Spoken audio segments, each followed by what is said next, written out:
All right, hello everyone. Welcome. Round 3, 2024 FIDE candidates about to get started. We got Jesse, we got Mitch, Fabian in the house. Everyone. Hello. Get ready for your daily dose of no engine, no BS commentary. The gang is back. Yeah, and what we were just saying is like apparently Coach is saying people are calling us elitists, dude. Calling us elitists like we're better than the other people. Yeah. And I'm like, dog, no, these other people are the ones saying, oh, this guy, what a chump. He doesn't see the obvious move. He's not ready to be world champion. These people are the elitists. Give me a break. No, I think they're right. I think we are better than them. We are better. No engine. We are better. That's true. I think we should just accept it. You know, if that's what people want to say, you know, it's... Now, Frisky Frog is even saying we're getting famous for it. It's kind of, you know, is it really? I mean, we did this 2 years ago. We did this 4 years ago. So, I don't know. Maybe we finally touched a nerve. No, we're finally getting the credit. Yeah, it was all because of that Hammer tweet, because he was like, you know, he was saying that the main broadcast should have engine, unless you're a niche market like Chess Dojo. And that was it. And then, Levy started tweeting about it, and that's it. We now represent the non-engine folks. Yeah. And it's a great role to be in. Counter-Spark saying you need some merch that says we are elitists. Yeah, absolutely. I mean, we'll work on it. We'll work on it. Games have started. All the games have started. Jesse, I mean, I assume you're interested in Fallujah Caruana. I'm interested in all of them, but yeah, By the way, actually, one way our coverage has changed is generally, especially when I was just streaming alone, these big tournaments and World Champion, I would want to just do one game to really deepen my own thought process in there and like try to play guess the move for my own chess understanding. But I have to admit, it was very fun last two times just switching around. But before we go into Fallujah Fabi, it's just kind of cool. We got all four boards. We kind of talk about it. Yeah. I'm gonna guess that Abasov was not able to predict what Naka was gonna do. He then let's say he's already going the weenie path with the exchange Slav. Right. Okay. Yeah. I like to think of the exchange Slav as like an accelerated London, you know, because you're gonna usually play a similar setup with Bishop F4, E3. It can be kind of dangerous, by the way, and there are ways for Black to complicate the game. But in any case, I don't think Abasov knew that was coming. That's my guess. And then with Jan's game, a little frisky there with C5, inviting a Tarrasch. Classic. And Jan, yeah, Jan's been playing pretty frisky. By the way, I thought Jan's game yesterday was incredibly interesting, especially in hindsight, because we were looking at it and we were struggling to understand if he had compensation. At one point we felt maybe he was worse, and it was definitely a mess. But the more I looked into it and thought about it, and then heard him reflect on the game, I was like, oh yeah, this is just like a classic compensation situation. Yeah, I thought it was a brilliant game. I thought it was the best game of the round. Really interesting. Okay, so Fallujah or Fabi, or let's just say Fallujah has transposed into my aggressive repertoire against the Sicilian, and this is, I think this is interesting for White. Me and you sparred this one time, Kostya. This whole Bishop B5, Knight D4 stuff. So this is fun. Oh yeah. Oh, but they had a. Oh, interesting. This is This is a different move order. Yeah, actually, it's different. Well, Fabi threw in Knight F6, which is okay. So then it is a little different. Yeah. Yeah, actually, I know a little bit about this. Because I've played this with Black. This Knight F6 move against the Roslimo. It's pretty solid. I mean, the thing is, if White wants to, they can just transpose to normal lines after, like, Bishop takes C6 and then D3. And then here, I don't think Black has a better move than, like, G6. So you just get a very typical position. That said, it does avoid some options that White would have if Black were to start with G6. Like, where White doesn't have to take the knight right away and then can castle and, like, C3, and there's some lines here. So I think that's kind of the point of the Knight F6 move order. It just avoids some lines. Knight C3, definitely one of the main moves. And then trying to remember, I feel like I've played Queen C7 here. I think there's different moves. I think I've played Queen C7, and then Knight D4, okay, has to be a main move as well. So, yeah. By the way, Kosta, you said something I just wanted to catch up on from yesterday. So, of course, Fabi played Bishop B5 against Abasov yesterday. And someone maybe in chat you responded to, and you were like, yeah, nobody's playing the open these days against Knight C6. And are you going to double down on that? You're going to double down on that statement? Yeah, or I think... Can you explain where you're coming from there? In this position, when I look at the latest games, it's mostly Bishop B5. Not that people aren't going for the open Sicilian, but yeah. From a theoretical standpoint, yeah, I think all the, in particular the Sveshnikov lines, are really, really solid for Black. Okay. Maybe it's a bit of bias as well because I've been playing the Sveshnikov now for like a year or two, and I really struggle against the Roslimo and only the Roslimos. But like all the open lines, I'm like totally comfortable in. Yeah, the Roslimo has always been what's kind of kept me from playing Knight C6 and any Sicilian. That's why I've always talked to D6 Sicilians, because I just have always felt uncomfortable as Black in it. Wow, that's interesting because to me, I'm like, well, that's clearly not the most challenging move. You know, that's clearly not the most challenging move. And black can do so many different things as well Yeah. against it. But so far we've only seen bishop b5. We haven't seen any d4s here.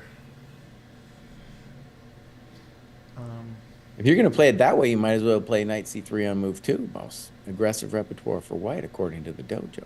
You know, you're not going to blast it open with d4. You know? Yeah. But okay, there's other options. Folks, this is Mitch, by the way. He's our guest for today. Everyone. Longtime dojoer, actually current dojo club champion, in fact. Oh, yeah, there you go.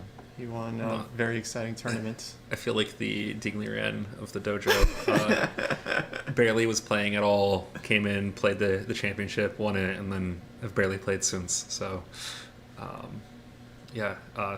really, really happy to be here. Thanks for having me, guys. Yeah, absolutely. I realized, Mitch had been talking for the last hour, but none of it happened on stream. So, Mitch, who are you rooting for in the candidates? Because we've been, people already know about us. Yeah, well, I mean, I've been a fan of Fabi for years.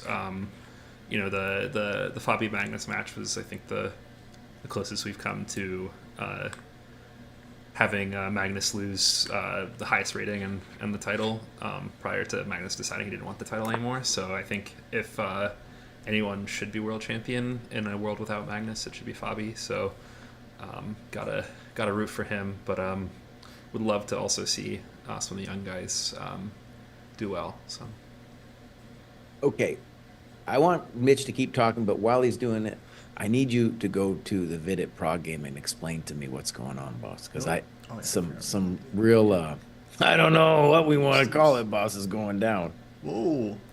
It should be 5.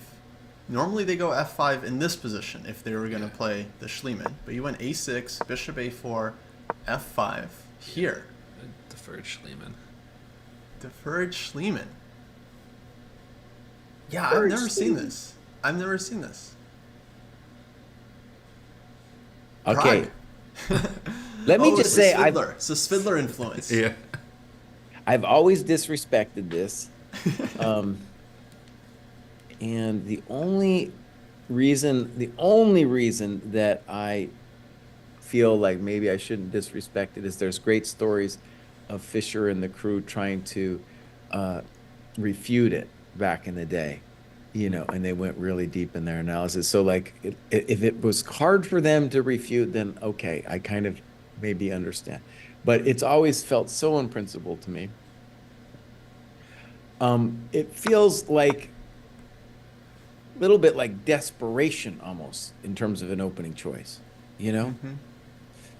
But okay, first of all, Kostya, is it possible to explain to this chump why why would you not defer it? That's what I was trying to think. And maybe chat can help us out, because someone was saying that d4 is good when Vidit played it, according to Sokolov. And okay, I think maybe Chess Lover can help us out. Yeah, because I've never seen the delayed Schliemann, and I'm trying to understand. I mean, there's many lines, many different lines. So I don't know. Like, okay, I mean, the main line against f5 I think is to go d3 these days. So after a6, bishop a4, I don't know the difference after f5, d3. All right, we got Spreek saying that in the regular Schliemann, 4d4 is dubious. So with a6 included, they're saying 5d4 is a better move. That's some obscure knowledge right there. Yeah. Very. Very. What I find interesting is I think Prag's game yesterday, the opening kind of came from a correspondence game, and I know Schliemann is very popular amongst correspondence players. Oh, is it? So I think he's really getting some correspondence prep here. Because it's one of those openings that, like, if you have the computer with you, it's not actually like refutable, so it can get to some interesting positions. I think that's why correspondence players like it. Yeah, clearly he must have prepared this a lot. Pat K, thank you for subscribing. So here and 985. Okay, so they're going. But wait, is there an answer? I guess D4 is the reason that people play it without A6.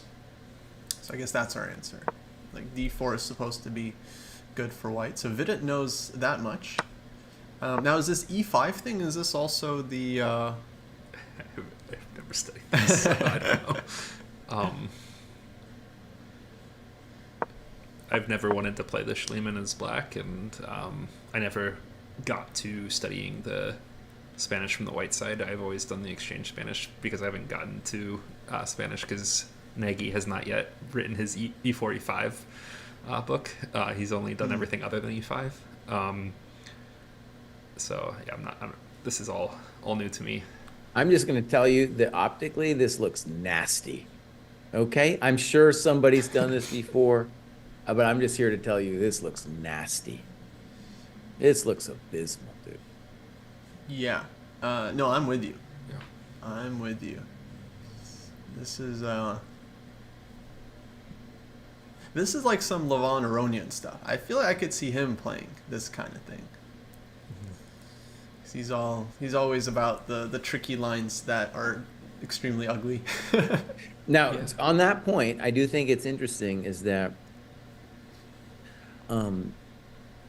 this modern chess, like a way to play this modern game is to be like Naka did against Fabi. Let's choose a slightly offbeat line. Let's drill it down real good, and that'll be our defense. Right.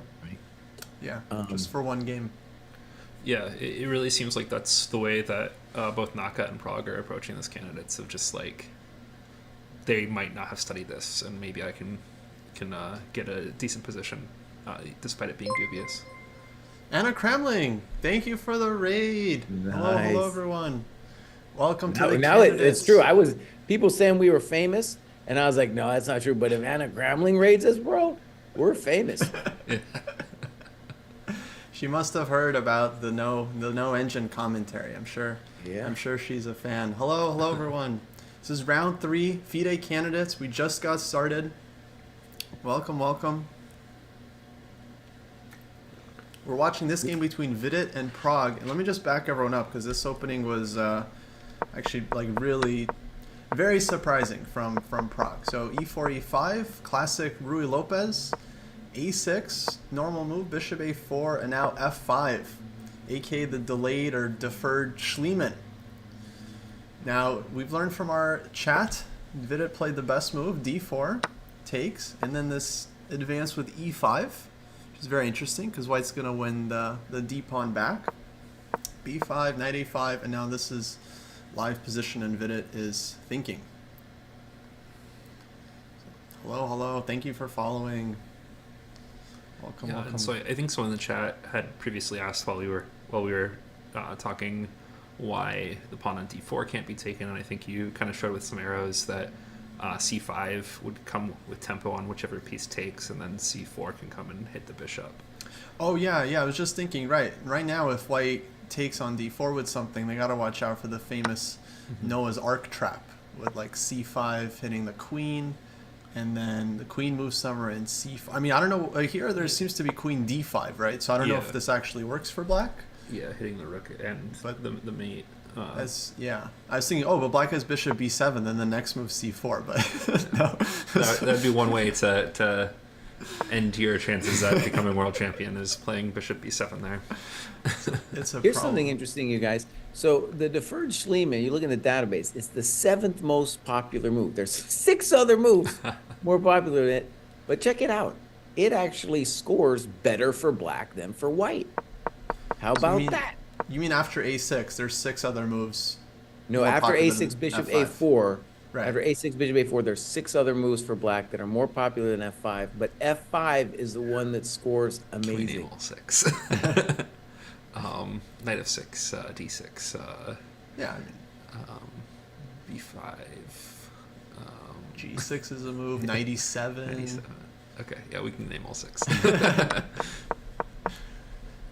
Interesting. But now this current position, there's very few games. So this b5 knight a5 is its own special little world. Yeah, Jesse, is it a case of like one move in particular has a much better win rate for black, but then if you look at white making the correct move instead, does it jump Yeah, up for d4 scores best. white? Okay. And in our current position, both knight d4 and castles have been played. To my mind, just like I want to play at some point, I want to play c3, either castles and then c3 or just c3 pronto. I don't know if that makes a difference to me. I guess I would play castles and then c3, and I just gonna say you're gonna die. Yeah, But knight d4 is a simple question too. We're just touching your f pawn and saying, "What do you want, buddy?" Yeah, knight d4. This has to be some kind of computer line, like knight d4, because then maybe black can go for the c5, c4 thing. No. But knight d4, c5, white has bishop d5 to throw in. Right. Yeah. No, I'm just saying, like, it's the move that's got to be checked, because it looks so, I mean, it just looks good for white. But I think bishop d5, I think this is okay. You're just taking the rook. Yeah. So. I think it looks nasty. This is actually a case too. If we had a computer on, maybe the computer would say, it's not so bad. You know, and I'm looking at it with my human eyes, and I'm like, this is nasty. And I'm sure Vidit is also like looking at it and being like, this is nasty, but I know my boy Prag, and I know he turned on the computer. Right. And the computer, I'm going to guess, by the way, the computer says white is better. I would be very surprised if it didn't. It's just that, you know, the computer will show resources for black that we have to be really careful about. Yeah, a lot of times I look at a dodgy line and the engine says it's good for white, but then, yeah, white has to know some very specific knowledge to prove it. In fact, even like, okay, just a quick aside, but I feel like not that long ago they discovered that in the Petrov, after knight f3, knight f6, you can actually go knight takes e5, knight takes e4 for black. Like, they made this playable. Uh-huh. This is how I won the Oh, you played this? The middle school state championship for Ohio. I played this as black. Yeah, and okay, I mean, yeah, this was like day one of chess class. We learned queen e2 and white wins, but apparently it's not that simple. Yeah. So I never learned any of that. I was rated 800, and I was playing against opponents like 1900 and stuff, and that was probably the highest I've ever gained out of a single tournament, winning that. It's the peak of my chess career. yeah, that's awesome. Man, okay, fascinating. Well, Vidit's gonna think here. Let's see what's going on in the other games. Nothing to. Yeah, this is the most interesting position by far. For now.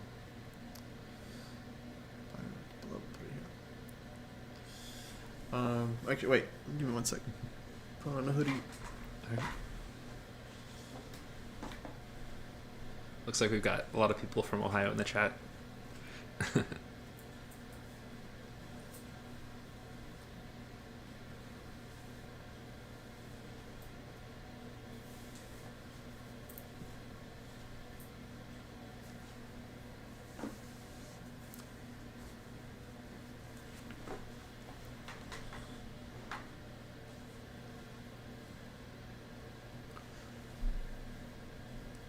So I think Ohio has huge representation on Chess Twitch for some reason. Probably because it's more entertaining, Renga. Is there a surprisingly large chess community in Ohio? There wasn't much chess when I grew up there, but maybe a lot more so now. I know definitely a lot more masters now than when I grew up. There's like maybe like 3 NMs and like 1 IM, and then occasionally there was an IM that came over from Pennsylvania. Okay, I got an Ohio question for you, buddy. Who are the top players to ever come out of Ohio? Top players that come out of Ohio. Yeah. I'm not sure. Kind of. I don't know. I've lived in Kentucky a lot, and I mean he'd play in Ohio. Let's just say Kaidanov did not come out of Ohio. No, I have no idea. Who's the top player from Ohio? There was a guy back in the day named Billy Coleus. And he was I think he got to IM strength, and then he got drunk and ran a car into a tree, I think. But that guy was your best player, man, I think. And then also Calvin Blocker. Yeah. Who was an IM. IM. I knew Calvin Blocker. Well, you didn't say his name, buddy, did you? I didn't think he'd be the strongest because he's just an IM. I thought there was at least one GM. No, buddy. There's No. no GMs in Ohio. So can we go briefly to that Fallujah game, boss? Yeah. We'll come back to this one. Also, I saw someone in the chat made a good point. If knight takes d4 here in c5, we had bishop d5, but we also have bishop takes g8. Yeah, c5 is just totally on board. Ruin. And then it's like you got queen h5. So yeah, this is confusing. We'll let Vidit figure it out. Yeah. Fallujah. Let's go back. So this was a Rossalimo knight c3, knight d4, e5, takes, knight d5, c4. I think this is all like well-known theory. I don't know it, but I think it's well-known. Knight c7, knight c3. And I always like black in these positions, especially when white pushes this like c4 early on in these positions. I feel like it's quite weakening, and then black will go d6, the knight will come to e6 eventually, and then white always has this issue with the d4 square. Well, one reason I wanted to ask you about it is, okay, so Fabi has a choice. Do you want to attack the pawn directly with like d6, or do you want to play g6? On g6, I think what white could do maybe is to play it like a Mechanis attack and play d4, cd, knight d4, and let him have the e5 pawn. Get your compensation with castles, and if he takes, probably bishop h6. So I think that is interesting. So if I was black, I would be more drawn just to the simplistic d6. Right. But it's so, okay, what is the dynamic? I think white's going to be a little bit up in development. And of course, because black owes us a move to get his dark square bishop out as well. He owes us 2 pawn moves. We just have to do one more. He owes us a move with the knight on c7 as well. But the dream, I guess, for black is you could say, well, boss, my bishop on c8 is unopposed and will turn into a beast later. But, you know, one thing about this position that strikes me is every single game that we've got from Fallujah from the beginning has been pretty significant imbalances. There is, you know, you compare this to, like, let's say the Abasov positions. Nobody. No, it's just madness right here, dude. Every game with the Fallujah. And it looks like another game where he's already down on time. I know. Probably going to spend more. I mean, it's going to be a complicated position. It's not clear how much he knows because he's already started spending time. Fabi also spending time, which is interesting because, like, where exactly did he leave his book? I think probably right here. Knight c3, you think? Yeah. Based on time spending, that he's like, this is the first move that he spent any time on. Yeah, exactly. But how could this? What move was in his prep? You know, it's like how could I guess okay, knight c7, knight c3 even is not the most obvious move, just like jumping back. Yeah, 3 moves with the knight, pretty rapid succession. So maybe knight c7 is critical, or castles, or something. I don't know. Another nice move for black here would just be to play d5. Yeah.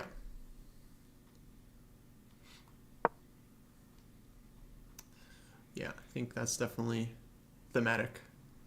One thing I'm thinking for Fallujah is, when the last candidates started to go bad, I think he started practicing his bullet chess at night because he knew that at the next candidates, he needed to perform well under time pressure. Since he didn't perform well he under was, time he pressure was yesterday. getting that done early.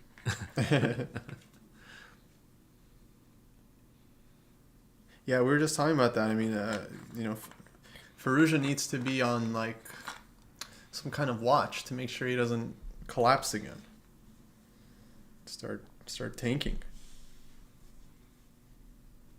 All right, I'm going to make a little claim here. I'm going to claim that if black plays d5, white's best move is d4, intending dc and then d5.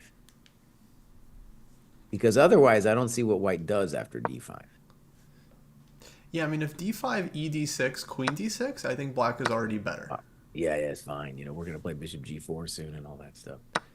So you're saying d4. That feels very principled. I mean, white gave up the 2 bishops, so you got to fight for the lead in development. Yeah. And then, you're saying dc d5. That would be the thought. Does it work? I don't know. I'm just saying that would be the thought I would have on d5. Right. Yeah. It definitely feels like something Fallujah would do in this tournament right now. Yeah. Fallujah and Prague. Fallujah and Prague. Yeah, definitely. Yeah, Prague. Oh my God, his game yesterday. It's just I've done this so many times where I'm like, I'm playing aggressively with the white, I'm sacrificing a pawn, 2 pawns, and I'm lost. And then that's it. That position might not work, by the way. At the end, they're just b5, and I don't know, your center might collapse.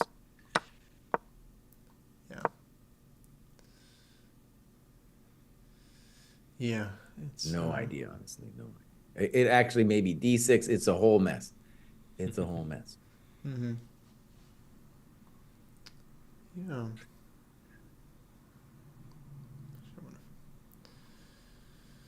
Okay. Okay. I want to give my boring talk. Can I give my boring talk? Yes, perfect. I need to do Okay, let's go to Abasov Naka. Let's do it. So maybe let's start on move 6. And so I think this is a testament to how boring I am. I think I became a GM largely on this lame old repertoire I used to have, and I play this exchange Slav, and a6 and e6, bishop f5 are all the main moves. So on a6, you're waiting, and the move a6 is very kind of cool in terms of grabbing the light squares.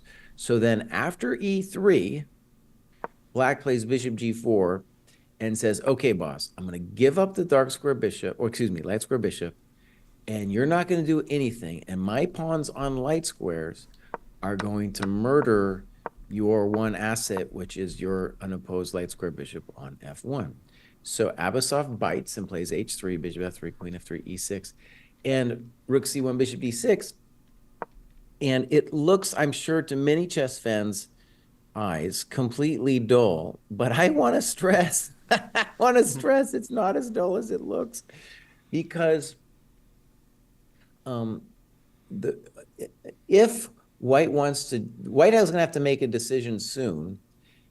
Do you want to go crazy with g4, g5, or do you want to just calmly bring your queen back?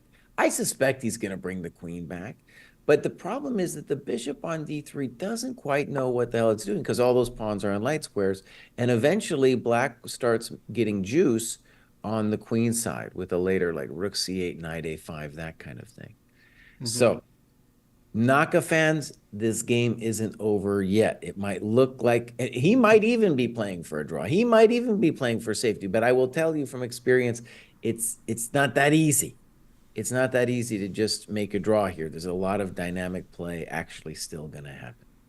Yeah, for sure. I feel like I've seen some similar Slav positions with the 2 bishops. And yeah, g4, g5 definitely feels like one of White's most ambitious ways to play this. I just want to say White can also play this ambitiously. It's not just Naka as Black that has to do it. And let me just say, people calling Abasov a snooze fest, I will not have the disrespect, okay? This man is a candidate. And again, what crime did Abasov commit to deserve all this hate? He had a good tournament, all right? He had a good World Cup. That was his big crime. I'm gonna do some hate. I'll do it for him. I'll be the spokesman. I don't care, buddy. Here is the exchange love. Alexandra Chess, thank you for rating us. Thank you. You just reached us at peak hate. At peak hate. Peak hate. Yeah. Hello. We're watching the candidates. Look, I think he's doing the right thing. If I was in his I've had dreams, okay, of winning the U.S. Open and qualifying for the U.S. Championship, where I would very much like Abasov be an absolute chump, no business. And if that was me, I could just see myself, in his shoes. Hey, it's not up to him to cause drama. He's the weaker player. It's up to his opponents to bring the sharpness, the dynamicism, right? So he just needs to sit back and take his chances. Okay, goes. Yeah. Let's go to the Vidit game real quick. Yes. So Prag is playing this super fast. Knight d4 was played, and he was just like, Bishop b7. I don't care. Okay. Still in the prep. And what's happening here? White's going to make a decision with knight f5 or castles, right? Apparently, I'm not sure, but Black is claiming that knight f5, bishop g2 is playable. But also, Jesse, what about bishop takes g8? And he's also saying bishop g8, I'm not getting wasted. And queen h5 check. I mean, what is the idea? Is on bishop g8, hold on bishop g8, is there another move, or Black's taking? Gotta recapture, right? Yeah, okay, let's do it. So queen h5 check. Now you did just develop my knight, which wasn't going anywhere. So there's that. But I get it. G6, queen h7. Oh, let me just play rook g7 for half a second. I know it's ugly. So rook g7. Okay, actually, yeah, queen h8, queen e7, and this actually looks fun for Black. You're hitting e5. I don't know how fun, but yeah, it's a little fun, isn't it? A little fun. Okay. Oh, knight f5 on the board. And we have to celebrate, too, with you taking that miserable knight on g8. So knight f5, dude didn't care. And now it's really hot. So if he plays it quickly, we know that the computer approves of bishop g2. Right. But there's some questions that are going to be asked of the coconuts after bishop g2, my friends. Because rook g1, what are we even doing after rook g1? We're just getting crispy and crittered, aren't we? I mean... Oh, man. Maybe the idea is bishop g2, rook g1, bishop e4. Mm-hmm. Oh, I don't know. And then queen h5, g6, and we... I don't know. But bishop e4, knight takes g7, know. Right? Knight g7. I don't know, man. Knight g7 and queen h5. I think they're both really hard to deal with. Yeah. That one maybe not Kosi, because now I can play bishop g6 and my knight's hanging. Yeah. No, I have to play knight e7. Maybe I would live. No, I don't know. Bishop g5 hits me and stuff. Holy catolis. I mean, I don't know. Bishop f7 check, bishop h6. My God. No, I don't think he's taking on g2. That looks crazy. Okay, so let's assume that's not possible. How can Black develop their coconuts?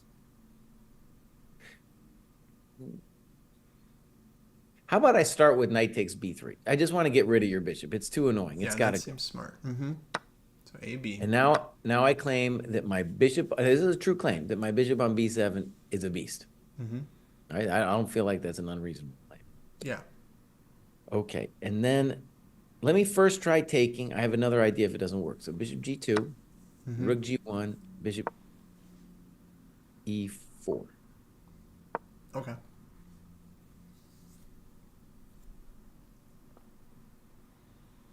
I'm right, terrified of Queen H5, though. I'm Yeah, terrified. Queen So H5. So for the fans, G6, G6, Rook G6. Rook G6, and let's just put it there. HG, Queen G6 is mate. Yeah. So that's probably not Prag's prep. Oh, I prepared the whole game. if he did that, he would go through your 5 stages of grief posted yesterday. That's a moment where it was like, I maybe, was preparing D5 and C5, not E5 and F5. Flip the okay, let board. me stick with knight B3 though. And I need to develop. I feel like Black wants to just develop their coconuts and then claim that the bishop on B7 is a monster. How do I develop said coconuts? It's a little difficult for me. I don't want to play G6, but I might end up playing G6. Something like G6. I could even see like knight E7 being a move here. Yeah, let's play knight E7 before we go into the dark hole of G6.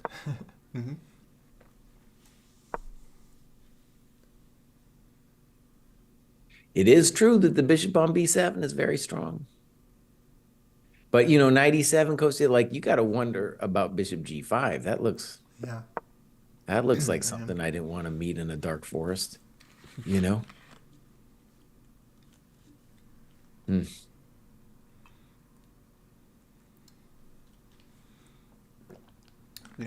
Oh, maybe Kostya, bishop E4 instead of bishop G2, just bishop E4. Okay.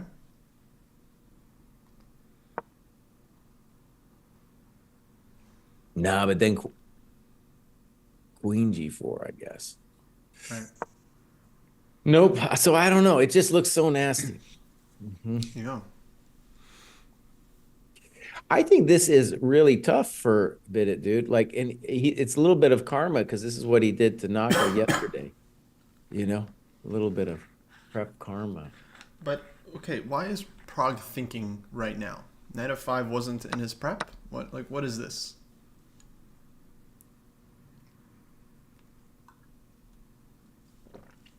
How do you prepare up to this position? Knight takes D4. You blitz out bishop B7. The dude takes on F5. And now you start thinking.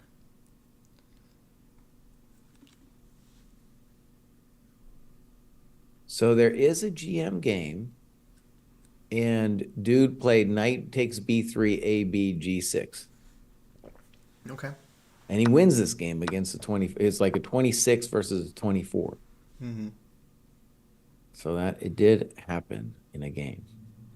I do see Black having the compensation with the light squares, like for sure.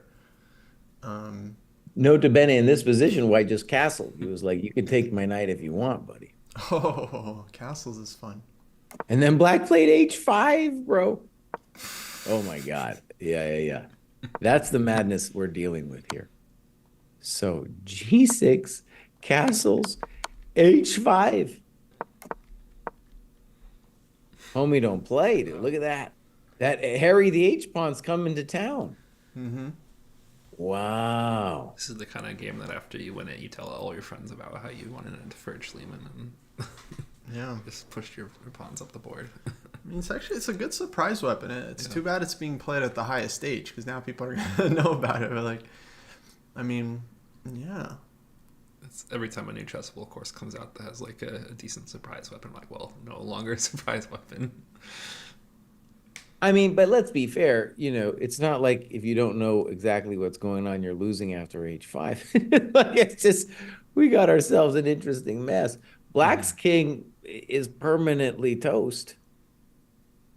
Yeah, long-term toast. Yeah. Yeah, I'd But prefer to be the white, light square bishop is so strong. It makes it hard for like the knight on C3 to get into the game and stuff. H5, man. That's real chess. Oh, we might even see something like that. for sure. Oh, what a game. Oh, Fabi did go d5, by the way. All right, I'm going guess the move pretty good today. Nice, thank you very much. I'm guessing d4 here. Yeah, Faruja's thinking.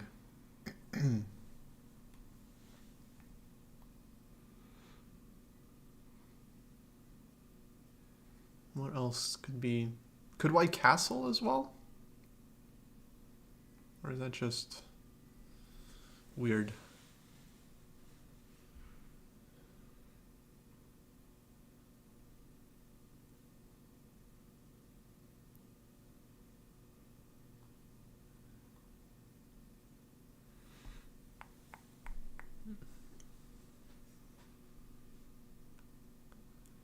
DC4. Yeah, the idea was to just try to use the E4 square, just get the pieces out.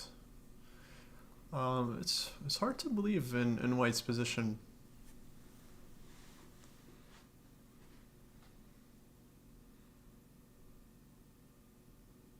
Yeah, I don't know what I would do as white.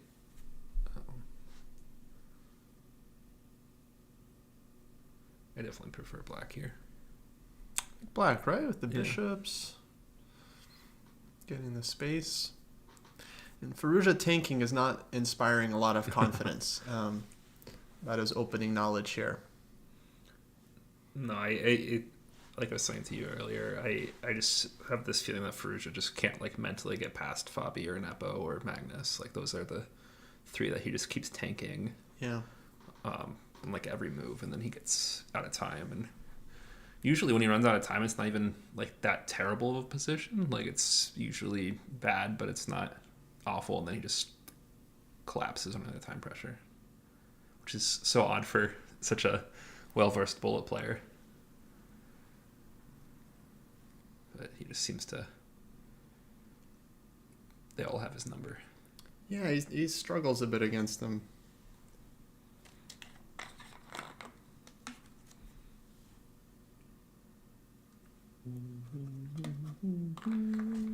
And the difference here, chat mentioning Grishuk, is I think most of the time Grishuk plays, there's still an increment, and there's no increment here. There's no increment. So you can't make the clock gambit as easily. Oh, Mitch, don't encourage Kosti on his favorite thing, man. He'll go on a rant that won't end. I'll tell you. I hate this no increment thing, dude. So because FIDE, you know how proud they are of themselves. They're like, oh, look how many decisive games. It's so interesting. Classical chess isn't dead. Like, yeah, because you brought everyone here and you're like, no increment. Yeah. All of a sudden the pieces are flying, and then also it's going to lead to some random results. I mean, some folks might remember the 2013 candidates, which also had a no increment thing. That's the one that Carlsen won. Ivanchuk flagged in like 4 games in that tournament. Literally 4 games, the dude lost on time. And then he was the one that beat both Carlsen and Kramnik in key games. I mean, it was just completely random, like ridiculous. Might have even been 6 games. Let's go down this little rabbit hole that I think they're thinking about. So D4, yeah, DC. I don't know what else black. Well, maybe black can default to E6 actually. If D4 he doesn't like DC, he can default to E6. Mm-hmm. But then D5, B5, D6. So D5, B5, D6. And then I don't know what's happening there. No, that's just terrible. You just take the pawn. Excusez-moi. No. Pawn thinking. Yeah, it's either. Yeah, that's no good, Vaus. Come on. You should be using an engine cry. It would have told you that you're just hanging a pawn. No, he bluffed me. I was like, oh, D6. Yeah, I'm losing B5. So B5. But anyways, B5, white needs an answer here because B4 looks like it's a big thing. Yeah. Yeah, let's think here for a sec. I just want to try to understand.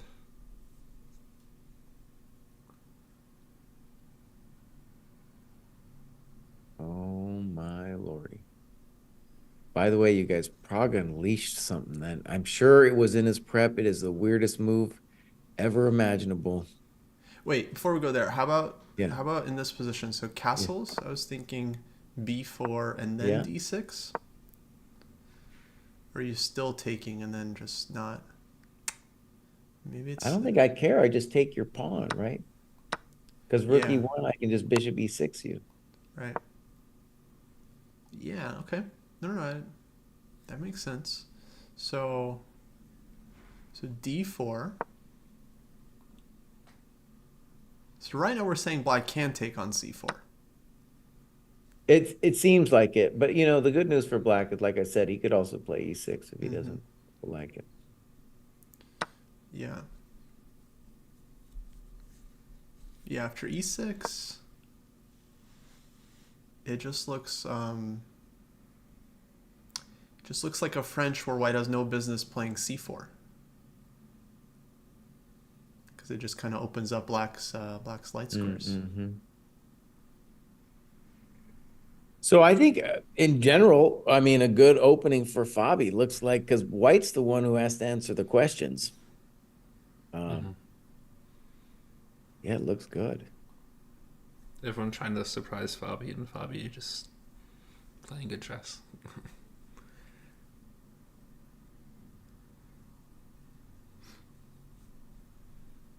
Yeah. Okay, we'll see. Wait, so you said Prague had a... Dude, Prague has lost his mind, dude. You know? Oh, okay. If, So he took and he went d6. I don't understand that move, man. I'm just worried about Peter Svidler because clearly, like, his job is on the line right now. Like, I mean, he's the one that's, I assume, suggesting stuff and giving his inputs. And yesterday, I mean, it was incredibly risky. It could have worked out beautifully for Prague, but it also felt like, he just took way too much risk as white. Yeah, it seems like the idea here from Prague and his camp is like the only way that you win this is through like getting high variance wins, and the only way that you become the youngest ever world champion, and this is like your last attempt at that, is by doing this crazy stuff. Well, and he's killing me because I put him on the list to be number 3 in this tournament because he was playing so solid before. And I was like, to get number 3, you had to be really good and super solid. And what's this kid doing? He's blowing this position up. Give me a break, D6. I think Prague should take a page out of Abasov's book. Just play solid. Let Nepo, Fabi, Naka, let these guys put the risk, try to sharpen things up, trying to beat him. And then he would get chances as, because he's very strong. You can't just overpower him. This move is so intense. It demands that you have an answer to castles, to E6, to ED. Even bishop F4 could be a problem. It's like only a computer would accept that kind of risk. Yeah. There's so many moves that dude can play here. However, that might lead Vidit to think about this.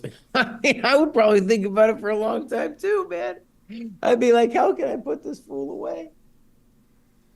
But I would still be afraid of the prep. I'd be afraid like E6 here. I'd be worried I'm gonna lose the pawn somehow. And then Now, one thing we could say is that when you do this really hectic prep and white has, as we saw, 4 options or something, it's hard for anybody, even if you're a genius kid, to remember all the nuances of whatever the weird computer moves wanted you to play. Yeah. Okay, let's start with the dumb question. What is the intention after ED? Maybe it's G6 then? Oh my god. I think it's G6, dude. Hold on. Let's not go crazy. I think it's G6. So that way he's legitimately threatening the knight. And if, of course, if DC, we play queen d1, so we're going to win the knight But there. is he threatening the knight? G6 let's castle?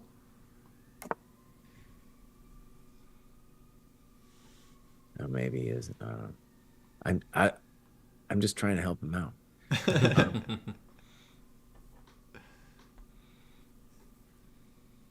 But yeah, it would be GF, like Okay, queen h5, king d7. queen f5. Going to c6? I don't know, boss. That's the kind of thing a computer can do to you, though. Okay, but I mean that's like mate in 2, right? Queen e4, bishop e3. Oh, it's not mate. You got c5. It's not made, dude. I thought it was mate. No, but no way, no way. I'm just trying to see. This is what I mean by weird computer lines, dude. Like, so on ED, there's some weird sauce being cooked up. It's gonna look like that. That's what it's gonna look like. Because you don't want to play CD. You don't play bishop d6. Yeah. And maybe, I guess you could think about just playing knight f6 like a freakazoid, but then white cat's going to castle and you got problems.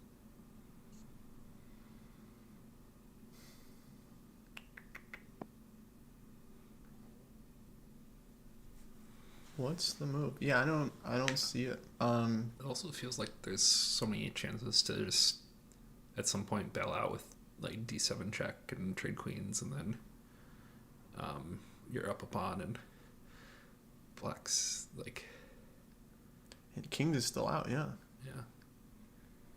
yeah. That's what confuses me the most about it is like, okay, yes, you might be trying to open the game up a lot and get like a decisive game here, but also white can just say, here's one of the pawns back, and now we're kind of in a middle game without queens. I'm not sure. There is actually a hashtag out there called No Engine Eval, and we're on it, dude. We are apparently that guy. That's awesome. All the other streams are here like, oh yes, this is 0-0s.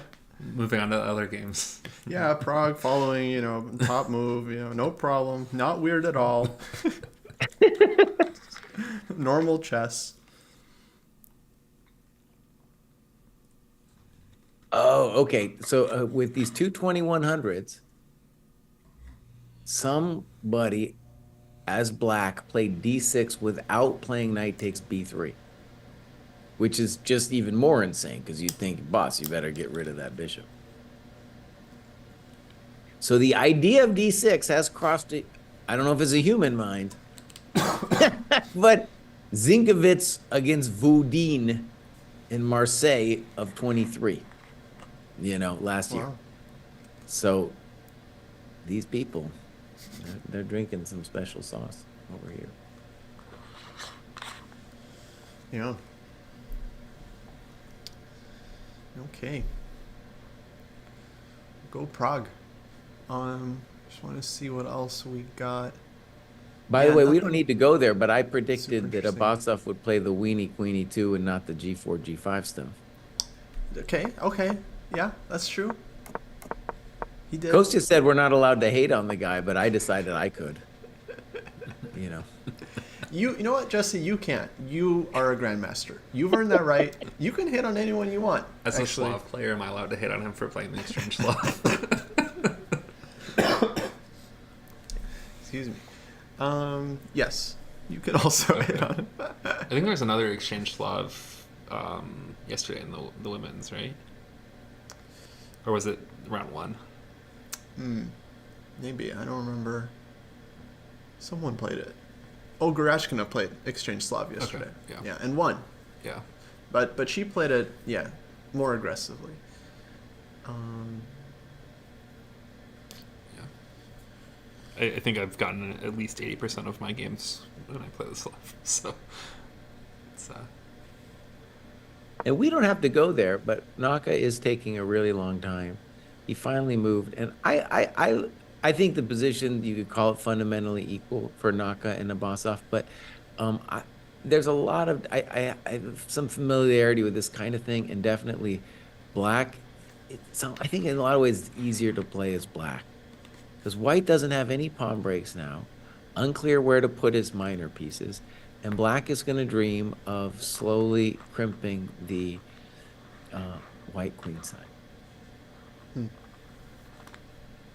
At least there's some imbalance. I definitely think there would be room here to outplay the opponent from either side. Like, I could see Magnus liking white's position with the bishop and just very slowly. Like, if Magnus had white here, we wouldn't be saying, like, oh, Magnus is a weenie trying to make a draw. You know, we'd be like, here we go, classic Magnus. Like, let's get the grind going.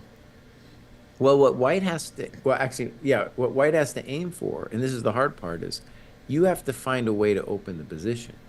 Yeah. And weak players as black will open the position for you because they don't understand what's going on. Mm-hmm. But there's no break to open the position for the light square bishop. And very unclear where white's supposed to put the knight on c3. I mean, you could go e4 one day and then try to play for d5. Let's just say it's going to be very hard. Yeah. Knight d4 is always waiting for you. Yeah. Not easy. But anyways, Naka's down on time there. And it doesn't matter for Naka, really. Of all the players here to be down on time, it matters at least for him. By the way, Jesse, did you watch any of Naka's recaps? A little bit, yeah. I watched. I really enjoy the recaps, man. Those are some ways my favorite part. Yeah, I thought so he recapped his game with Vidit, and I thought it was very interesting just because, like, I mean, you know, you would assume he'd be pretty upset, but he seemed pretty, like, acceptant about it, you know? He's just like, I played bad, I deserve to lose. Vidit played well. And, yeah. So I see Naka bouncing back in this tournament. I think he's going to start scoring some wins soon. One of this whole thing, we got to do a Dojo Talks on Naka at some point, just because, like, he's done better when he's taken pressure off himself. Mm-hmm. And it's really remarkable now at age 35 that he's at the top of his game and he's not really even working on his game. And so it's just like, you know. I still have my doubts on how little he's working on his game. I think he is. Dude, when you stream all that much, you're exhausted, and dude, I'm sure he's putting in some work, and I think he took like 2 months off. Yeah. Yeah. He seems like the kind who said he didn't study for a test, but studied for it at least a little bit. You know, wanted to impress his friends by saying he didn't study. I could see that. Yeah. Also, Jesse, did you see this thing Naka said where he's like, if I become world champion, it won't have nearly as much of an impact as the streaming does? I mean, he's so full of it, dog. I wonder if there's... I feel like at least 5% of his viewers think that he was world champion. At least 5%. But I think... to put in for at least the context I understand, it's a way for him to take pressure off this current situation. In the same way when we had him on the show, and he said, "Oh yeah, you know, I don't want to play for the world championship." You know, he turned it into a money thing. He was like, "You know, I make so much more money streaming, so it just doesn't make sense for me to pursue the world championship." You know, it's like, obviously this is all BS. Obviously, you know, it's like when you're 80 years old, do you remember the extra money you made, or that one time you had a chance to become a contender? You know, I could have been a contender, you know, like that. Yeah. Yeah.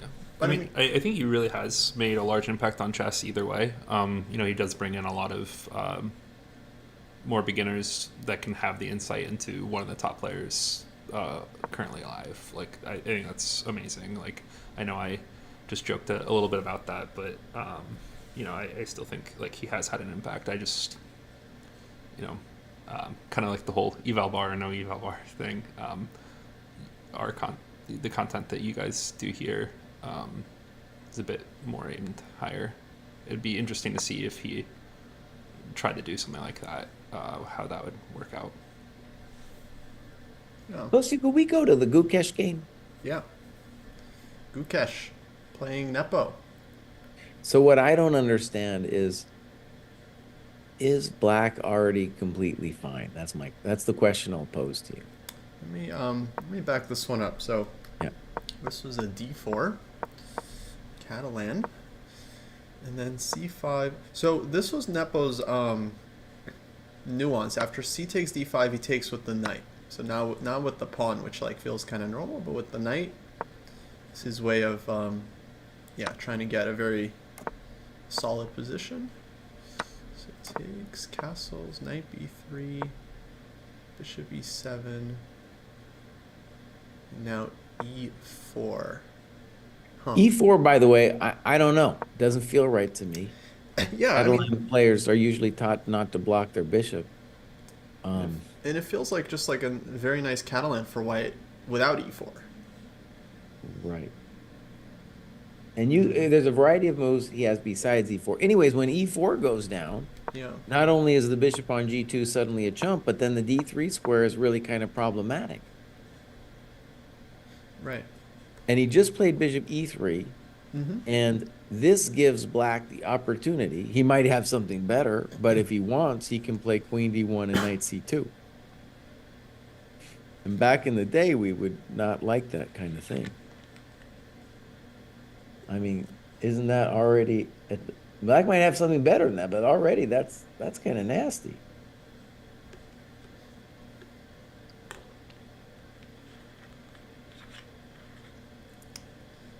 That's obviously his intention, though. Maybe like his intention is queen D1, rook FD1, knight C2, rook AC1, knight E3, FE3, and to claim that his rooks are cool even though his pawns are nasty. Wait, but why wouldn't white take with the A rook? You could take... Oh, cry. Come on. See? This is why I should be having an engine. Need an engine for that. I need an engine for that one, Bob. Okay, I take it all back. Now, maybe it makes a little bit more sense. It's just ingrained in that he wants the rooks on C1 and D1, so he ignored the other rook. True. Okay, maybe white's got a little something, something.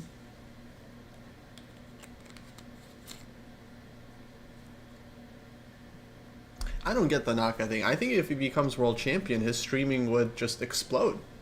Oh, yeah, dude. Even further. Oh, Magnus would challenge him for the title. There would be all kinds of stuff going on. For sure, they would at least play a match. Mm-hmm. And then the fans would call it the World Championship. FIDE won't. It'd be a whole thing. I can't wait. I can't wait. But now it's hard, of course. Now it's difficult.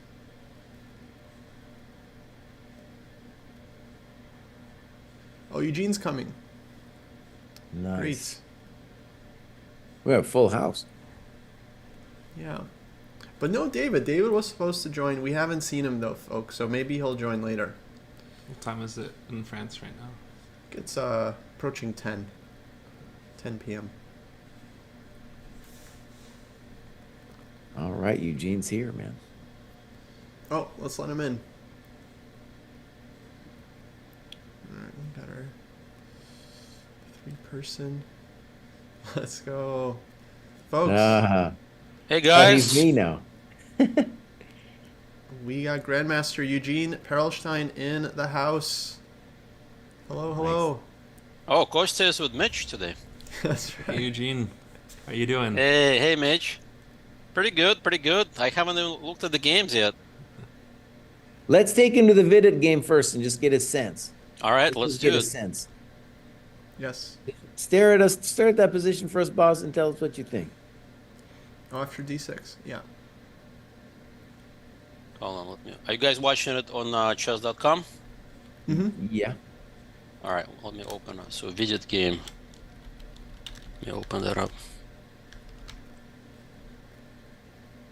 All right, let's take a look.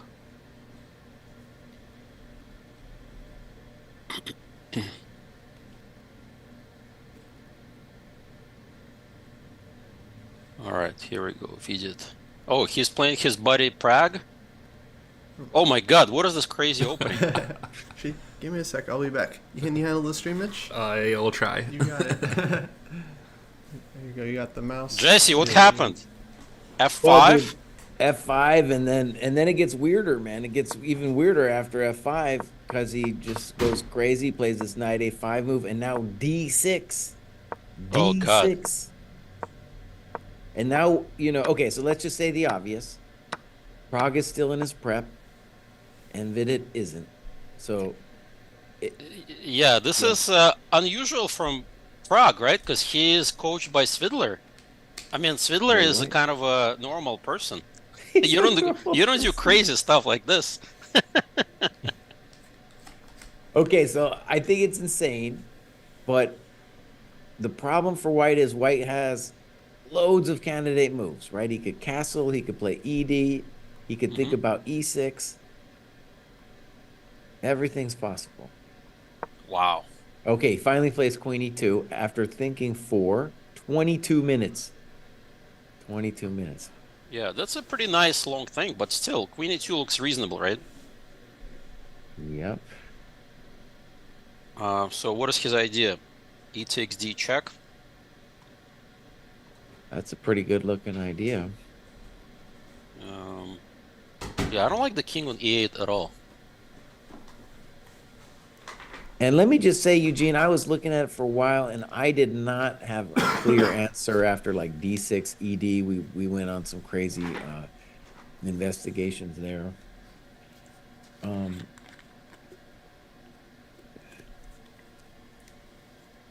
mean, what is Black? I'm still trying to figure out what is Black's idea here.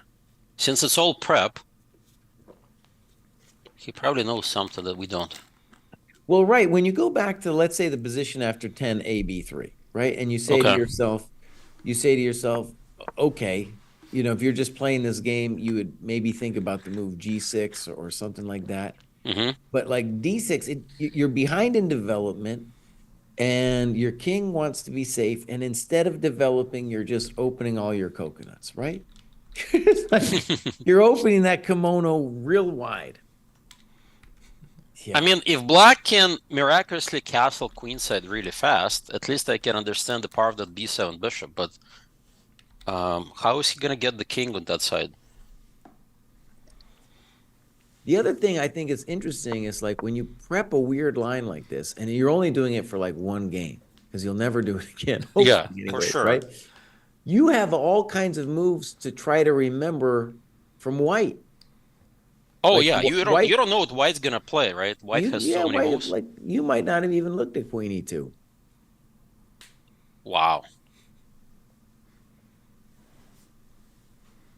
Okay, I have a really dumb idea.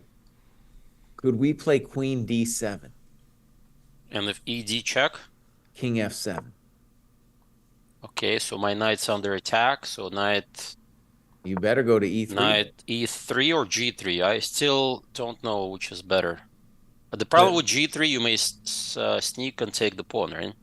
But actually, I'm just going to make a claim: is that wherever your knight goes after Bishop D6, I'm fully alive.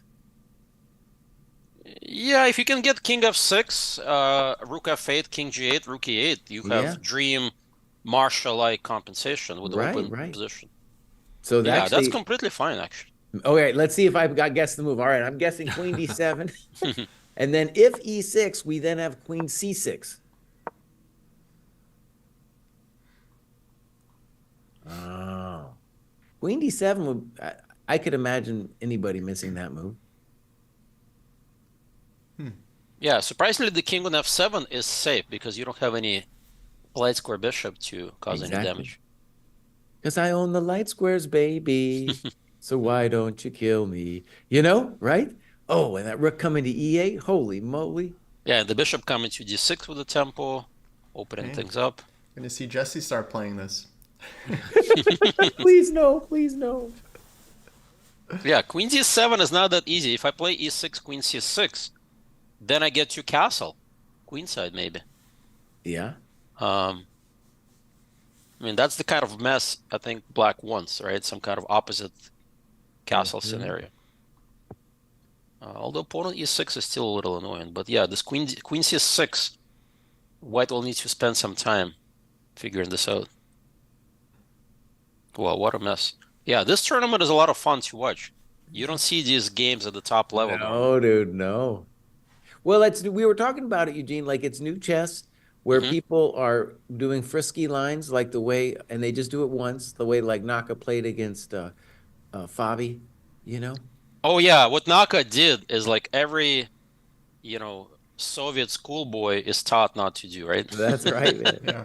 Exactly. But he got away with that, even though Fabio was better at one point. Somehow he just couldn't figure out the right plan. So I think your prediction may come true. Queen d7 is the most logical move to try to get things rolling for black. Eugene, do you have a pick for the tournament? Who do you think is the winner? Well, pre-tournament, I said all the guys who have played there before are about the same, which is Caruana, Nakamura, Nepo, and Firouzja. Mm-hmm. That was my pre-tournament pick. Those four guys I would put in one category. Even though Caruana had the best year, right? No, Naka had the and best year. Mm-hmm. well, performance-wise, I think Yeah. Caruana has the best year. But you're right, Nakamura had one of the greatest also years for him.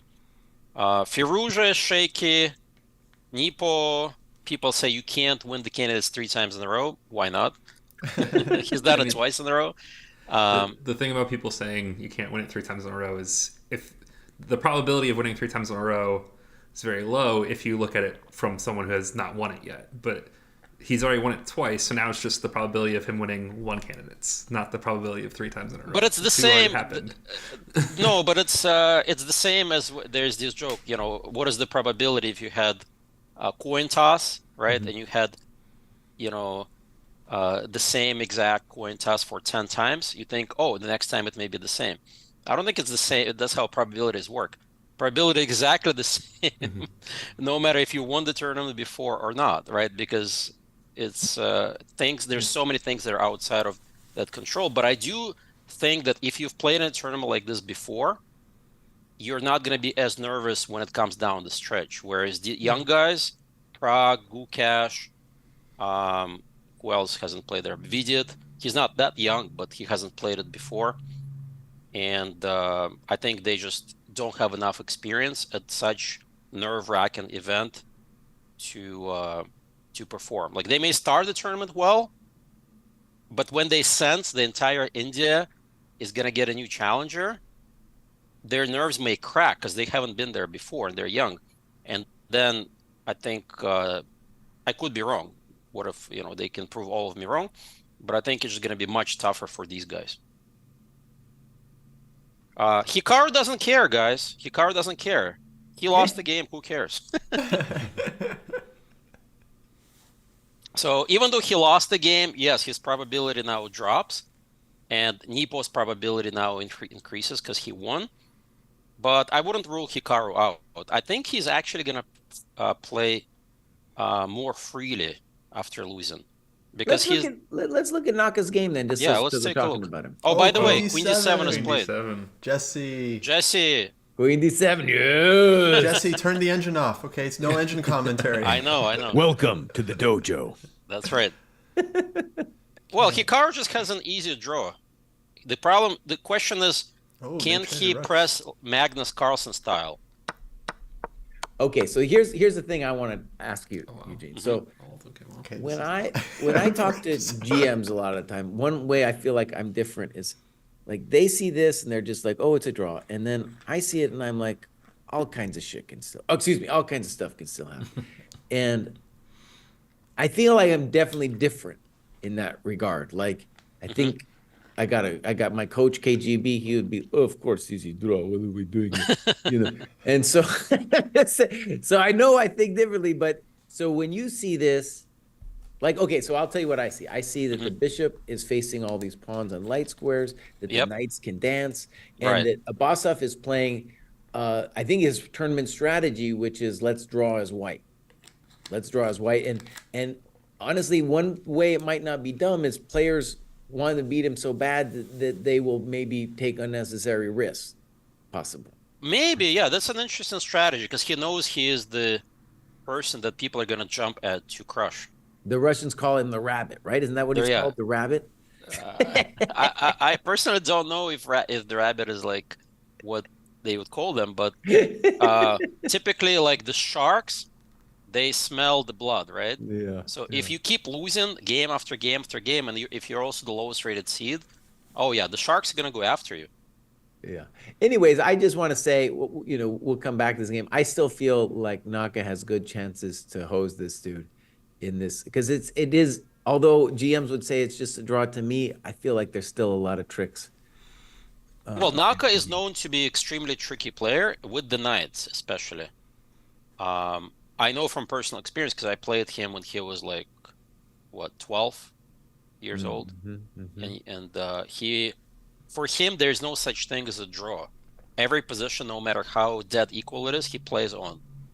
So Abasov may not know that because he was taught perhaps by this in the Soviet coaches, right? You know, so he may not realize that Naka can squeeze this position. And guess who is Naka's inspiration in these positions? Oh, okay. Tell us. Magnus? Carlson, yes, Yeah, because yeah. every time you hear Naka talk about, and now I'm gonna play like Magnus, he has completely adjusted his playing style that he knows how to play like Magnus because he's played Magnus so many times. He knows exactly how Magnus will play these positions, and there's a good chance he may try to squeeze this one. Yeah, well, he's got nothing to lose. Okay, I mean, at first I wasn't sure what, you know, Abasov's intentions are, but okay, knight e2, rook c8, okay, now it's pretty clear. But yeah. But like, how would you try to play this for a win, Jesse, is black?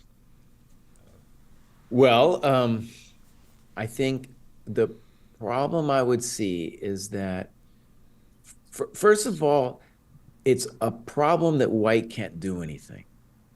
Right. At least I don't understand. I don't understand what white's going to do. Because e4 is always going to be detrimental. F3 is always going to be bad. So white just has to sit. Correct. Right. And, you know, but by the way, I feel one of the great interviews yesterday was Fabi talking about his game with Abasov, and Abasov really did crack. It was like a psychological crack, and he was worse and everything, but he just totally collapsed. And we were looking at it, and like we were looking at bishop takes b3, rook takes f5, and it was just like complete collapse. We were like, oh, you can't do that. And that's exactly what he did. That's exactly what he did. Even this chump GM's over here in a chump. Yeah, even the no-engine commentary was like, oh, you can't do that. That would be terrible. Right. Can't do that, bud. Anyways, so he can't do anything. He's going to have to sit for another 80 moves. And the plans that black has are to invade on tender squares on the queen side. Yeah, black has multiple plans. B5, knight b6, knight c4. Right. Maybe try to get the king, not push those pawns, get the king to that side of the board and open things on the other side, like maybe f5, g5, h5, h4. Maybe, yeah. That's a little bit crazy plan, but if you get the king to the queen side, then you can start pushing. And the problem is like white just has to sit. Psychologically, positions where you have zero play and your opponent can toy with you like cat with mouse is very hard to play. Like cat with mouse. So I predict probably what, like 70% chance draw and 30% maybe Hikaru wins. Okay. Okay, what else? Not even gonna give let's go 1% Gukesh. to Abasov. No, not even 0.5%. Oh, you always get a 0.5%. Okay.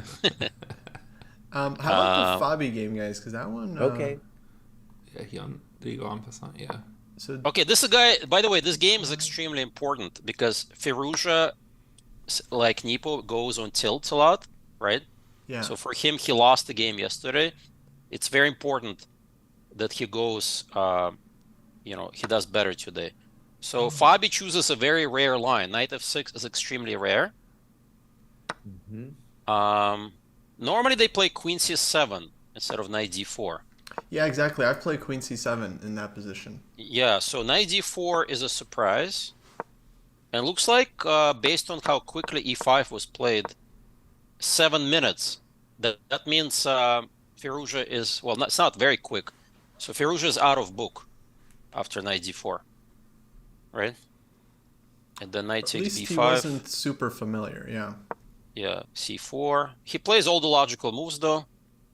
And then looks like maybe they're already both out of book on move 8 after d5, because Fabi started thinking.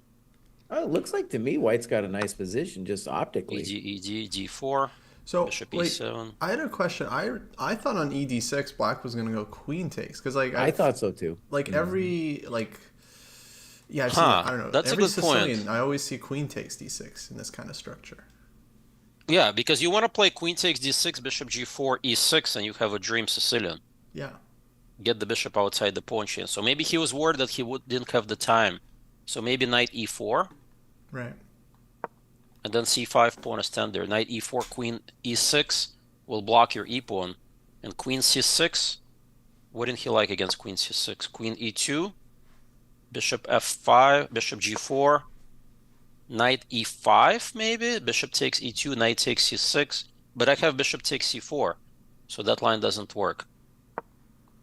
Yeah, what didn't he like? Queen takes d6, knight e4. Queen c6, queen e2. Oh man. Firouzja spent 30 minutes on ED. 30. And this has been his other problem besides psychological collapse. It's been time pressure, dude. Yeah, 30 minutes. That's insane. Keep in mind, there's no increment until move 40. Oh, just don't say anything about it, or Kosi will go on his rant, dude. Oh, okay.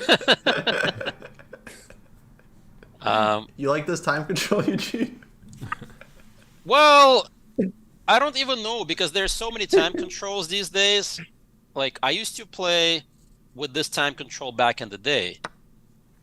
When I got my GM norms, I played 2 back-to-back 6-hour games against Mikhailevsky with black and against Stripunsky with black.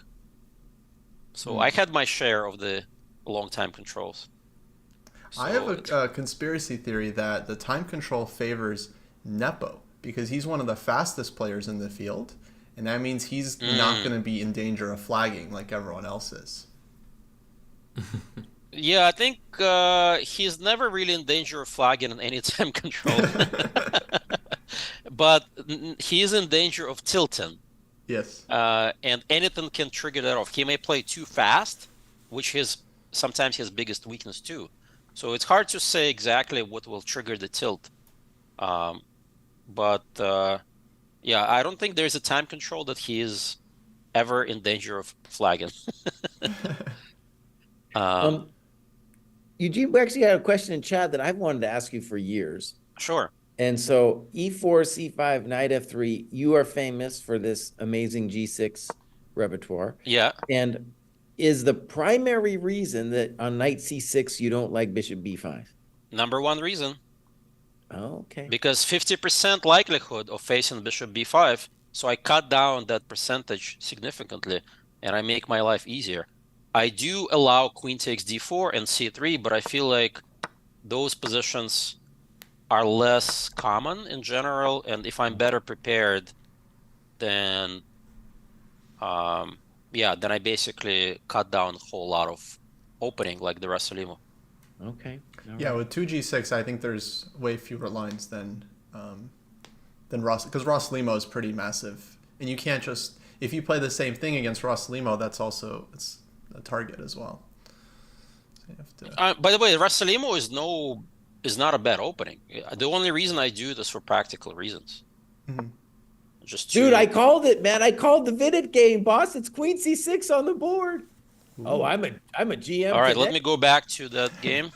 Oh, I was getting ready to hand in my GM title, dude. I've just been playing so bad recently, but now this. Wow. Queen C6. You called all of this. Queen c6. That's very nice. So we know that the Prag's second is Jesse. That's right. It's Gaevsky, right? No, wait. Gaevsky is Gukesh's second. Sorry, Gukesh's second. Yeah, Prag's with Svidler. Svidler, yeah, Svidler. Dude, but maybe he has somebody else. I kind of like Black's position here. It's at least fun. Yep. I mean, that's what we talked about. If black can save his king to like castle queenside, he's got lots of counterplay. Look at that diagonal. Yeah, dude. I mean, But Jesse, you think you can learn this before July? let's say f3, yeah. f3, and then maybe knight will go to d4 if it gets attacked. Bishop will go to e3. Still, I'm not extremely optimistic, even if the king's on the queen side, because like I can have c4 or sacks on b5, and that e6 pawn is quite annoying as well. So I don't know. I wouldn't jump with joy yet for black after f3. Oh, I don't know about jumping for joy, but like from as a terms of like the results of the opening, you get your opponent to play f3. You know, you got to do a little dance even before you decide what to do next, right? Because Yeah. you're up almost an hour, dude, and you got this interesting spicy position as black. Both sides will make mistakes. That pawn on e6 can go. Oh yeah, this is great. And also, I don't know if you guys noticed the style change for Prag. He is extremely absolutely, yeah. positional player, known to be solid, and just kind of by the. I think even Geary said in an interview that Prag is more predictable. He has preferences. He's like more stylistically closer to the classics, right? And then he goes and go yesterday and today, completely off the rail stuff. I mean, what is going on? Is his cricket game losing or something like that? This is cricket game losing. I think he's working with looking at a lot of correspondence games. I don't know. I mean, Svidler is there. Svidler's not that crazy with his opening choices. So I still don't understand what happened there. One thing too on f3, by the way, is I'm thinking like on f3, queen d5 is a weird move that could be annoying because you can't go to d4. Oh, you take away my d4 square. And Yeah. there's no knight e3. And then if you go knight g3, I might say, well, screw Well, the it, e man. pawn is going to be screwed. Then you just Maybe castle rook I'll e8. just march up like a man and play king e7 and say, welcome to the dojo. Maybe, maybe. Yeah, I mean, there is the knight on g3 is completely misplaced. So yeah, after f3, queen d5, maybe I have to play g. Wait, no, g4. No, there's no g4, man. No I mean, way. what do I play? I don't even have a move. You got to play Maybe knight f3 is g3. just bad, but okay, if I don't play f3, what else do I play? This is what I'm saying, man. This I is think black tough. has to do a little celebratory dance right now. Yep, queen d5. Oh wow, queen d5 is extremely strong move. I underestimated that move. Traded 45 minutes for Oh a wait, pawn. can we check? So knight g3. We're really saying king e7? I don't know, but let's just say something obvious. There's other moves besides king e7. Well, but you can castle long on rook e8 and yeah, But if we you have that castle, too. But at least king there's e7 knight might just fundamentally solve all of our grief. that's true. Yeah, actually, you're right. Knight c3 is very concrete. You don't have time to castle. Yeah. So yeah, you're right. Knight g3. What does black play? It's very concrete. Knight c3 is my threat. King e7 is I wanna play probably king e7. That's the Yeah. manly man's move, right? that's a manly move right there. Oh my god. I don't believe in it, but King e7. I just want to look at it for a second. no, it's probably just lost. Oh, come on, Eugene. Let me do it, man. Let me Okay. do it. Wait, shouldn't there be a simpler way to attack that pawn somehow? There might be a simpler way, but No, he no, is gonna king play e7 knight is crazy. Hold on. Castles? Are you going to take on e6? That was my intention. And yeah. then queen Queen somewhere? Queen f2? f2. Yeah, I mean you have all your pieces developed. Well, that's been the case for a while, boss. If I had cared about pieces developing, I would have Right. a different opening. Anyways, I'm just saying, this is not f3. Maybe White has got a lot to think about on this move. No, but Absolutely. even going back to Kostya, after we talk about this castle low knight c3, I go back to c6. So queen d5, castles, knight c3, queen c6. Yeah, it's like a funny queen pendulum. Mm-hmm. Because you cannot play knight f5 because queen c5 check. My next move is maybe rook e8. I still don't think black can play like this, but how do you deal with rook e8? Yeah. Well, it's like a lot of your dragon positions with the dark square bishop. That bishop on G6? b7 is going to say, "You're not mating me, buddy." G6, bishop G7. Yeah. And then maybe H5, H4. Yeah, if you can survive. That pawn on E6 is on my color. That's my color. Okay, if Prague wins this game, this would be probably one of the greatest achievements in Schliemann history. yeah, I mean in the candidates history, I would say. Putting the Schliemann on the map. Yeah. Wow. We're gonna see a bunch of YouTube videos on play the Schliemann, and everyone's gonna be playing it at their club tournaments. Oh no. Play like All right, Prague. which game we haven't talked yet about? We haven't we looked haven't at talked Nepo's game about- too much. Or Fabi's, yeah. Okay, let's go look at Nepo. Let's go Nepo. Nepo. Yeah. By the way, they traded queens in Naka's game. Queens are Yeah, off so the that means board. Naka is gonna make a draw for sure. Oh, we did see Yeah, the queen Naka trade, is eh? no Magnus, guys. He has a job to do. He has to do recap and stream the game or talk about the game. This is why I have a trouble believing him, man. Yeah, recap's gonna be short, huh? Naka's like, okay, my day today, less work. Is tomorrow a rest day or? No, one more round and then rest day.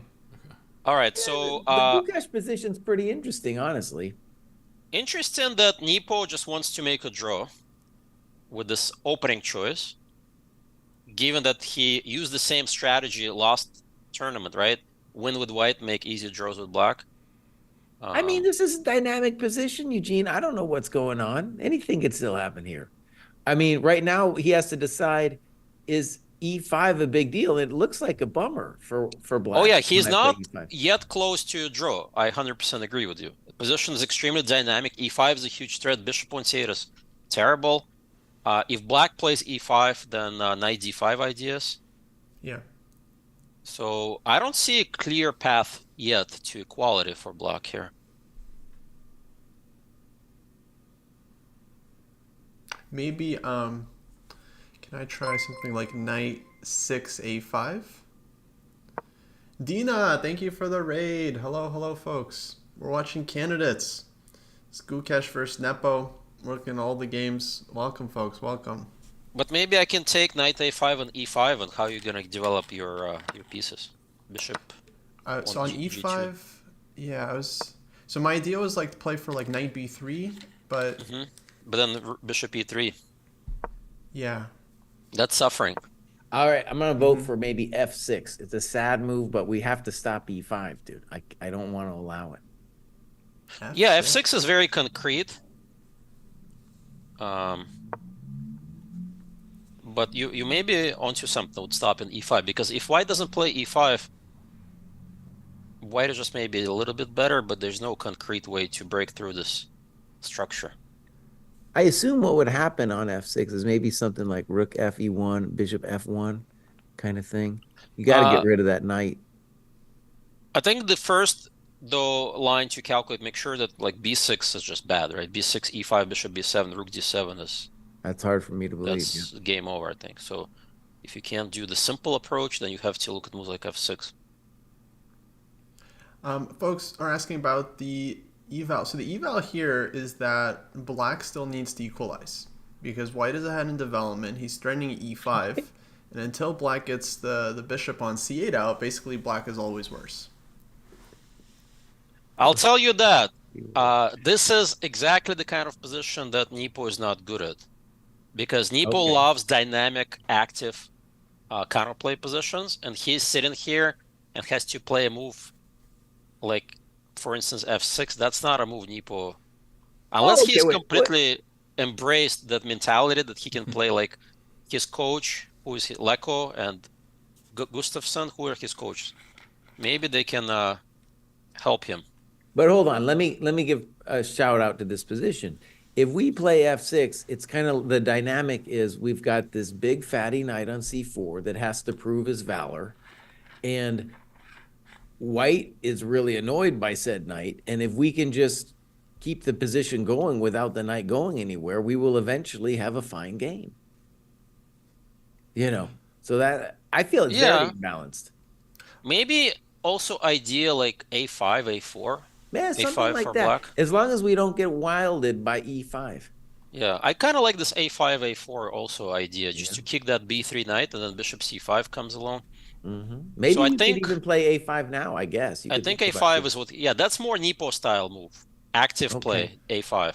Honestly, Eugene, I feel like Nepo has very much changed his style in the last couple of years. Like, for me, his Well, play in he the last two changed his candidates was really, openings. really solid.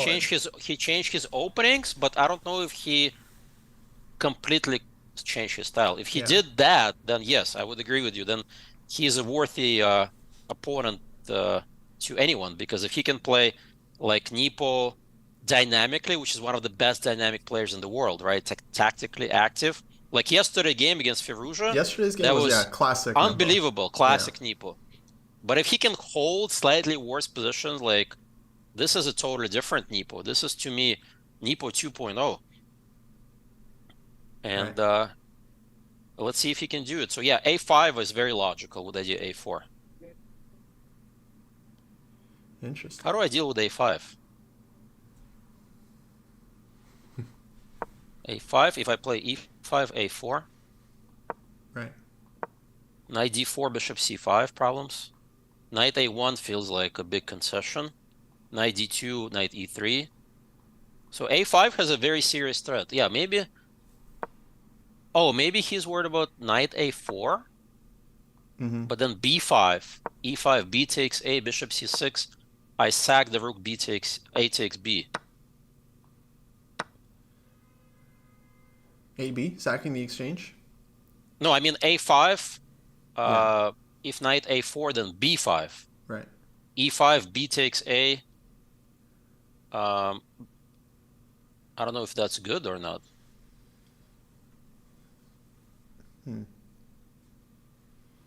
Bishop a8, bc. What is going on? Feels like white will just be the exchange up. Oh, I don't know. Maybe there's some bishop a6 or bishop c5. I guess it's hard for black to generate counterplay, right? Just the knight on c4 sits there, not much is happening, and b3 pawn is weak. Yeah, maybe it's not enough. So maybe a5, e5. I mean a5, knight a4. And now he's calculating his options. Like, does he play b5 there? Actually, can he play b5, e5 and protect the knight on c6, like rook a6? Maybe rook a6 works. Knight c5, knight a c5, and rook b6. b5, e5, and Rook then a6. rook a6. Knight. With the idea, if knight a c5 hitting the rook, I can play rook b6. And again, everything is protected. Yeah, as far as I can is a see. threat. It's very concrete. Yeah, I mean, that's his type of chess. If he can calculate that. I don't believe it, though. In that position, knight e4, and then the other knight comes to c5. Knight e4. Maybe I can play a4, knight c5. Yeah, the bishop on c8 is still quite bad, right? Although maybe I have some... And then knight d6 is coming too. Yeah, exactly. It's like f5 idea for black. I don't know. To me, that's really messy. It's hard to calculate. At least like white doesn't have clear, stable pressure. It's very concrete. All right, Eugene. By the way, everybody, our guest, Eugene Perelstein, wrote a great book called Evaluate Like a GM.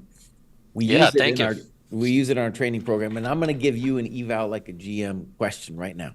All right, go for it. So, Firouzja Caruana. Okay. Who's better and why?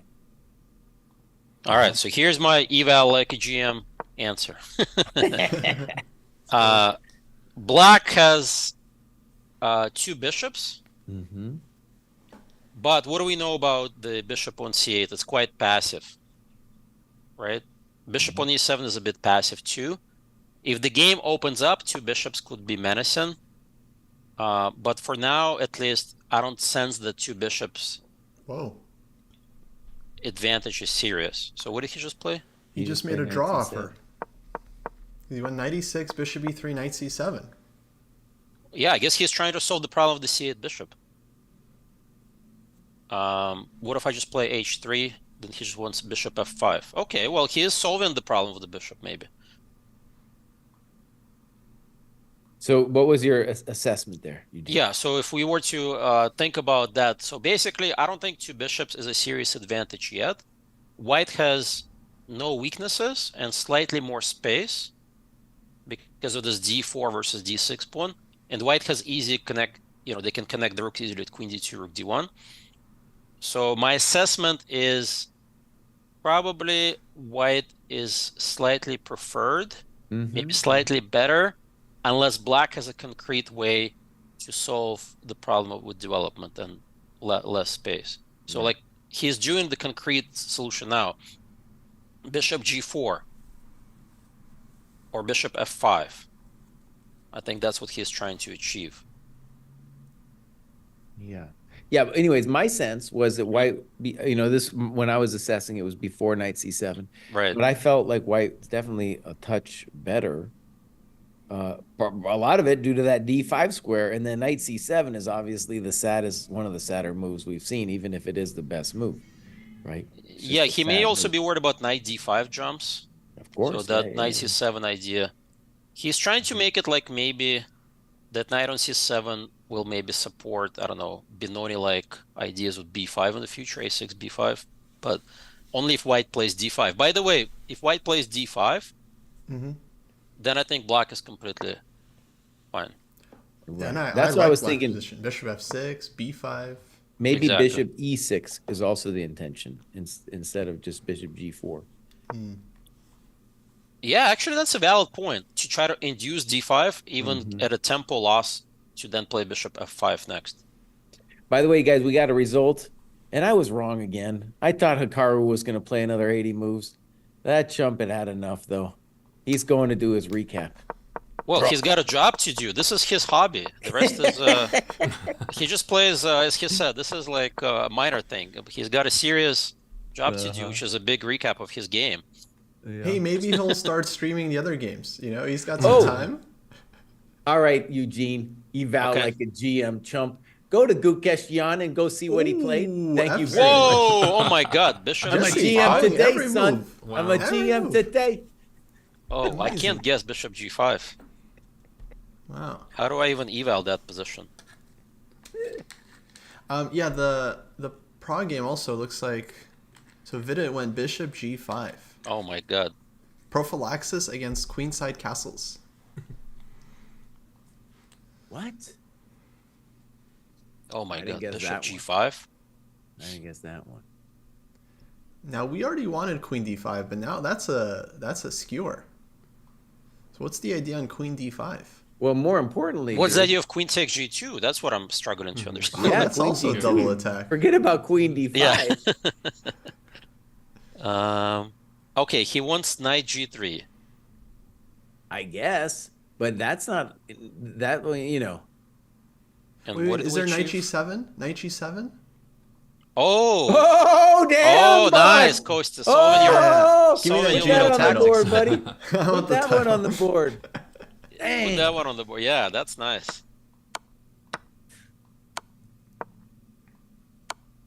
E6 pawn, huh? Who would have thought? Welcome to the dojo. Wow, bishop g5. Wow, knight g7 is beautiful. As well. Okay. Well, that's actually my threat. Maybe e7 is also on the agenda. Okay, let me just make a dumb move and see what happens. What about just knight e7? And I'm saying you still have to worry about your g2 pawn.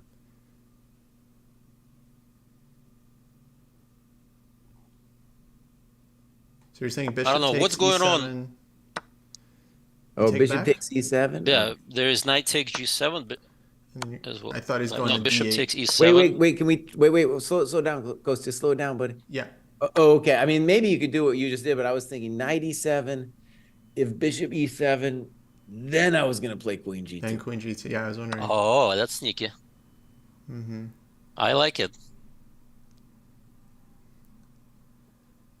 So, okay, for example, rook f1. Oh, and then you could just take back. You're not worried about G Yeah, pawn. queen h5 stuff doesn't work. Right. Interesting. So bishop G5, knight E7 feels playable. Oh, and you get your king to E7, so that's cool. If white trades everything. I've been dreaming of that square for a while. Right. Their king is actually maybe not so bad with so many pieces traded.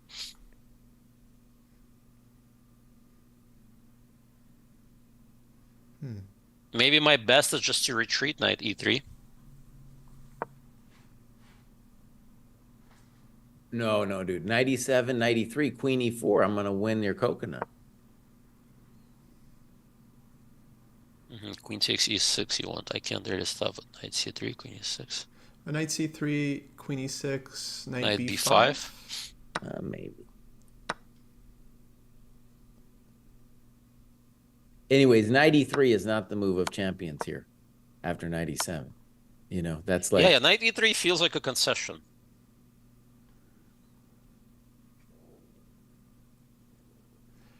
Okay, well, Prague has 40, almost 50 extra minutes on the clock, so time to use it. And if that's the best move, he'll probably find it. And Vidit, dude, it's going to be 1 minute a move real quick here.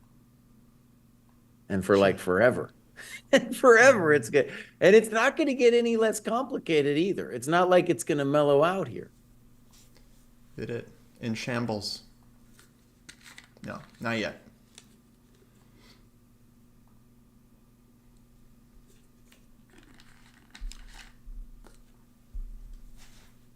Oh, this is fun. Dude, this tournament is lit, man. Every round is super intense. Sure. Wow.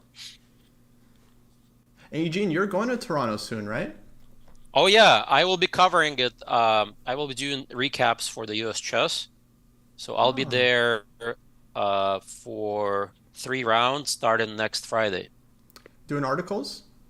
Yep. Very cool. So I'll be there Saturday round, Sunday round, and Monday round next week. Okay, I just want to give myself more props because after F6, I predicted F6, and then I said, well, probably Rook FE1 for Bishop F1 in the Gukesh Yan game. Yep, Wow. he played it. Just because that knight's got to get talked to, you know, on C4. That was the best piece Yeah. the black has. And also, if E5 is not going to work, then I need to, you know, put my bishop to use on another diagonal.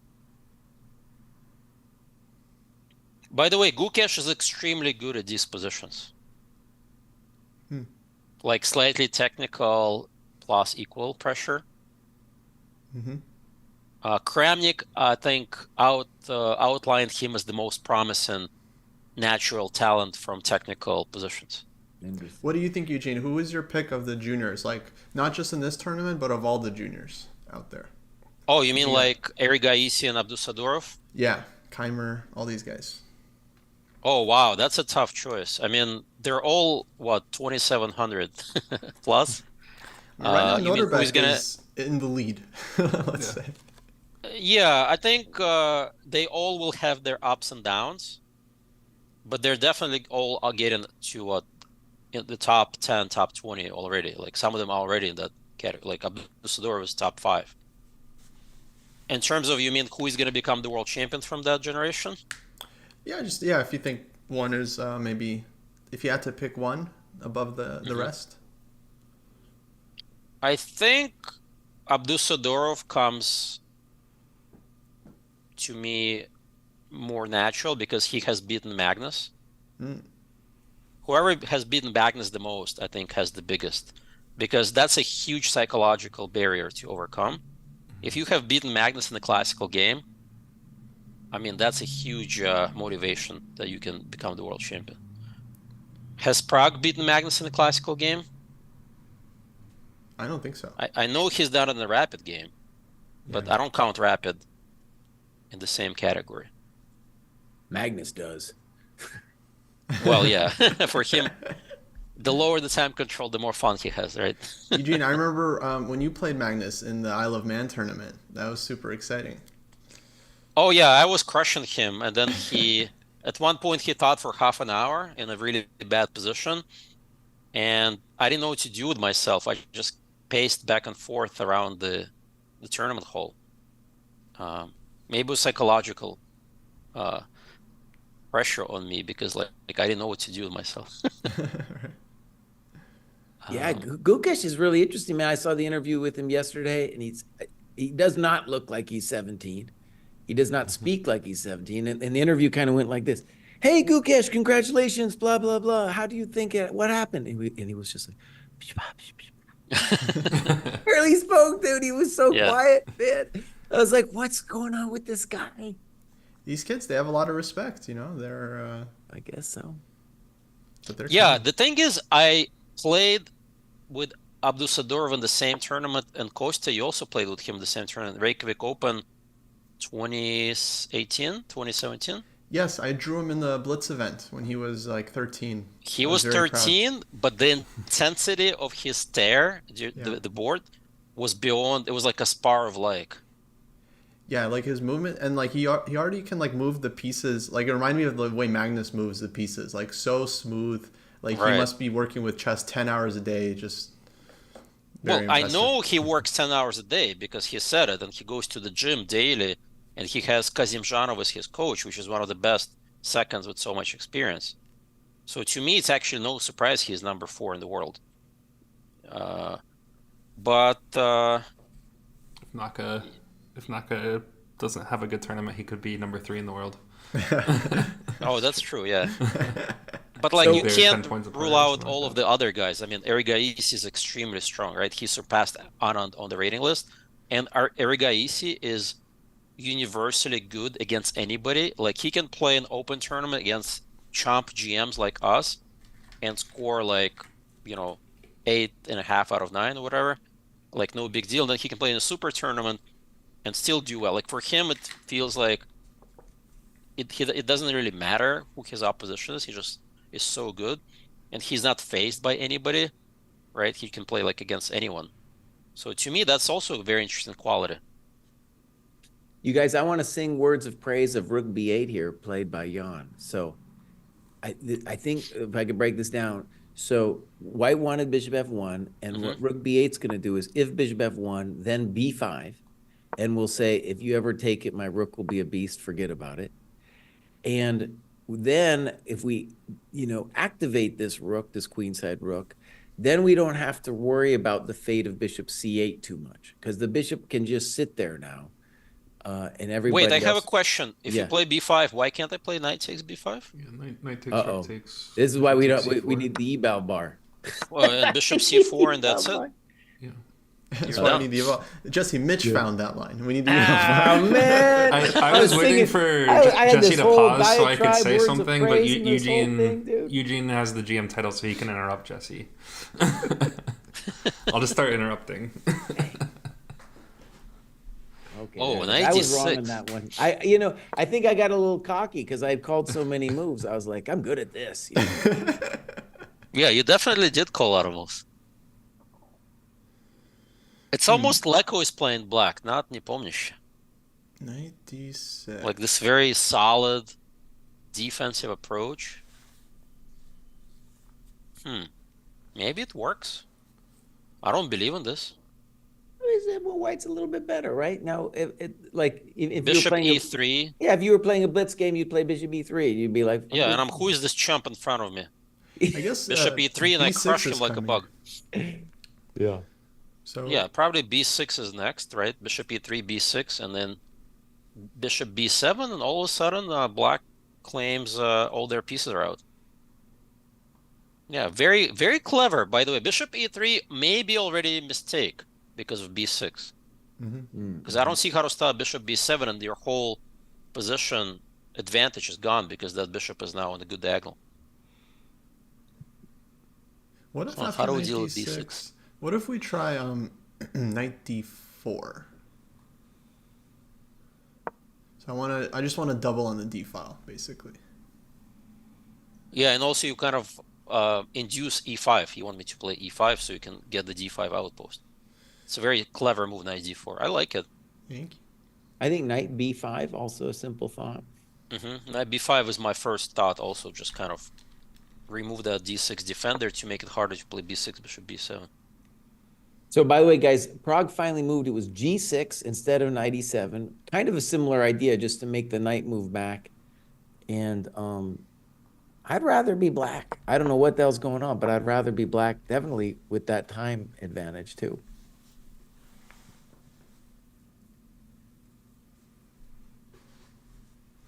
Yeah, what a game. It's definitely the most interesting game, even though they're all extremely interesting, other than the one that already ended. But I can't predict any of the moves. Well, if bishop comes to G7, it's like my accelerated dragon idea, but 100 times better. There's like so many, such juicy diagonals. Yeah, both of those bishops, man, amazing. And the White's knights are chumps. He can't even play knight C3. He can't even play knight C3. Oh man, and also after bishop G7, knight E7 takes, king takes in some lines, maybe possible. Yeah. Connect the rooks. The E6 pawn is a shield. Mitch, you know about this term, right? The shield. The shield. I don't think I've heard it called that, but are you saying that like it's shielding black's king, that the yeah, so it's a very common idea when you castle. Let's say you're like king on G1, your opponent's pawn on G3 takes on H2 with check, and there's rook on H8. You just sidestep with king H1, and you use your opponent's pawn as a shield. Yeah, it's very common. I don't know if Jesse or Costa used that term. Well, there was that streamer who came up with that thing. What was it? The iron shield, or what was it, boss? No, the wooden shield. The wooden term. Nakamura uses all these terms all the time. I don't know. Yeah, Naka's adopted all the lingo. Fianchetto, lots of stuff. I often heard it as I've often heard it called like an umbrella when you use this pawn, in the way Eugene described. I usually call this a friend. I call him a friend. I've seen the concept before, but I've never heard Interesting. a name to it. Everyone has a different term. I call the shield umbrella the friend. But the wooden shield, I haven't really figured out what the wooden shield is, but that's the one that sounds the most provocative to me. You know, I haven't watched enough Naka's videos to learn all the terms yet. I should probably write it down, because soon, you know, every chess book is going to have all these terms, and we'll have to be up to date. I'm pretty sure. Now, maybe after bishop G7, if White wants to be ambitious, maybe you go ahead and play like a madman. You play E7. No, it doesn't. I don't know. I think Black's better, dude, after bishop G7. I agree. I don't see a move for White. I can't develop my stupid B1 knight. You're about to develop your pieces. If I castle kingside, I castle into the attack.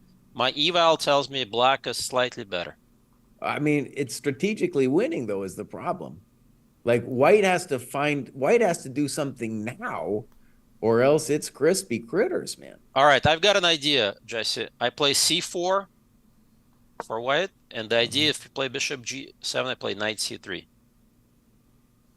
Well, boss, it's Black's move. Yeah, it's Black's move. Oh, wait, you're right. Knight E3 is already played. Yeah. Okay, so I can't even do that. So bishop G7. Well, why isn't it on the board? It's such an obvious move. He hasn't played it yet. I guess he has all the time to figure it out. Also, I mean, the knight... No, yeah, it had to go to E3 because the G pawn. Yeah, you had to defend it. Okay, I still have to play C4, though. I can't get that knight without C4. So bishop G7, C4. What do you play? Do you play B4, or do you take, or do you develop naturally?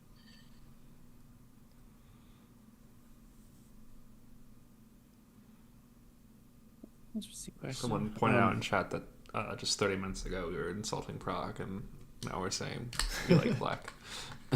Well, it worked out. The experiment worked out. I don't know if we were necessarily insulting him. We're thinking what he's doing is totally crazy. Crazy doesn't mean bad. It's just unconventional. Before you got here, Eugene. Oh, I see. I think a little bit more negative on the position, but by the time you got here, things didn't look as bad for Black. By the way, Eugene, I think I like your C4 move, boss, because then as Black, I have to worry about knight D5. Exactly. You know, you get to play knight C3. You're not toast. C4, I have the wooden shield on D5. That's right. I don't know if that's the right term.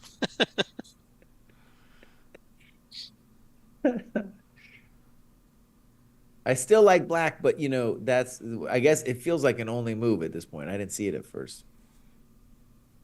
Because b4, at least I get the d5. Do I get the d5 outpost with knight d5? Yeah, you can't really get that knight out of there easily. Well, how about this, Kostya? Let's just do natural moves. Bishop g7, c4, knight f6. And I think black can still castle. I think so. Yeah, so knight c3, castle king Are side. we confused because of how many times we played king e7? And then knight d5. Sorry, Yeah, what were you that saying, line castle or knight may c3 work. first? Knight c3, and then we're going to play castle short. Yeah. Yeah, knight c d5. And rook a e8, right? Something like that, yeah. How do I deal with rook takes e6 threat? This is reminiscent of the game Prag lost yesterday to Gukesh, where he was down a piece with this e-pawn. Mm-hmm. And then Gukesh just... I thought actually Gukesh's play yesterday was really interesting. Like, it wasn't a perfect game. I think they both made a lot of mistakes, but I thought Gukesh played a really nice game. Okay, you guys, Prag. I don't like h6 at all. Well, Bosky, you give it a second before you judge it. Jeez. I have to trust my intuition on this. h6? What is he smoking with h6? He wants Why to not just castle. bishop g7? Well, just think about it a second, boss. He's got some kind of idea. He wants to castle. But actually, well... Okay, yeah, he must have an idea. But I don't think the idea is bishop h4, g5. G5 is suicidal. Okay, something was wrong with bishop h4 because dude played bishop f4 pretty fast. Come on, Vidit. I don't know what it was, but he did that pretty That's fast. a good point. Yeah, bishop h4 is my go-to move in that position, just to keep the diagonal. Maybe queen e4? Right, queen e4, bishop g3, and e6 drops. That was concrete. Well, So honestly, that's the you point could- of h6. You could concrete. still play queen e4 though now, and the pawn on e6 is still falling. Yeah, but That's I'm a good assuming point. here Vidit had a move. Maybe queen g4? Ah, Holy moly! But then just knight f6. Yeah. yeah. Queen on g4 also feels a little. But you're right. Queen e4 is a very serious idea. All right, Eugene, take it back. H6 had a point, buddy. Oh yeah, maybe it's a point. brilliant move. I may have to take it back. I just thought bishop g7 is such a natural move. You know, if we were playing with the eval bar, we'd be sitting here and be like, oh, finally he found h6. God, how could it take him so long? Yep. No, I mean, this may be like a genius idea. h6, queen e4. I think everyone would have played bishop g7 in the blitz game. Yeah. Yeah. I mean, queen e4 asks some real questions. I don't know what he's supposed to do. Queen e4, queen e4. There's no Yeah, way bishop it's for g3, you, I'm buddy. clearly worse. Maybe he wants queen e4, knight c3. Does that work? And knight d5? Holy.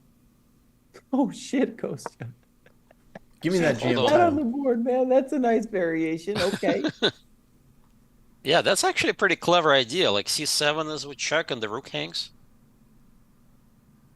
Of course, on knight c3, he could also take the e-pawn. E-pawn, right. So I don't know if this is... Okay, but let me say something. I was Okay. thinking knight d5 anyway. So one of the things, why was bishop h4 Eugene's go-to move? Because f6 and e7 were critical squares. So if queen e4 doesn't work, then we can default back to our bishop g7. Mm-hmm. And it should be okay. Though there's questions there too. With bishop g7, maybe I got to worry about queen g4. But I definitely, it does feel like that was an improvement.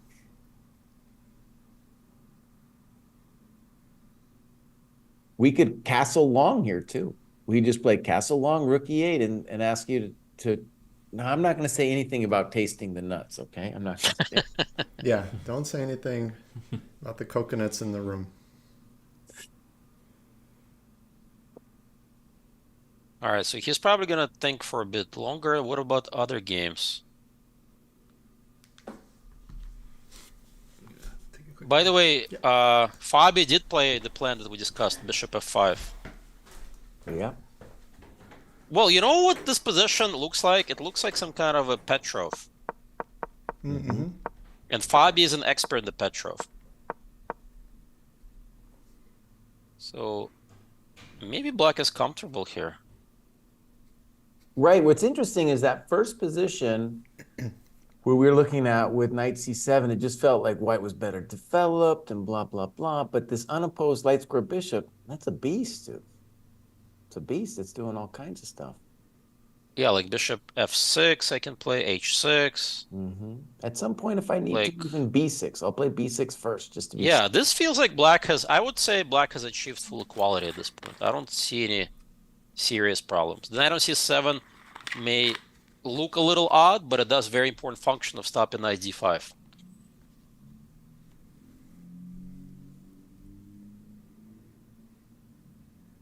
And well, let's say something else is kind of interesting.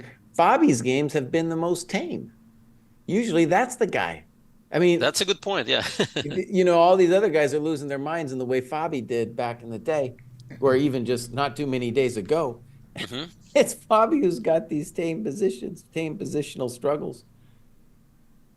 Well, they're only 2 rounds in. I mean, still time for the madness. Oh, because Fabi started losing his mind closer to the middle and the end of the turn, right? Or he did in the beginning too. I don't remember last time.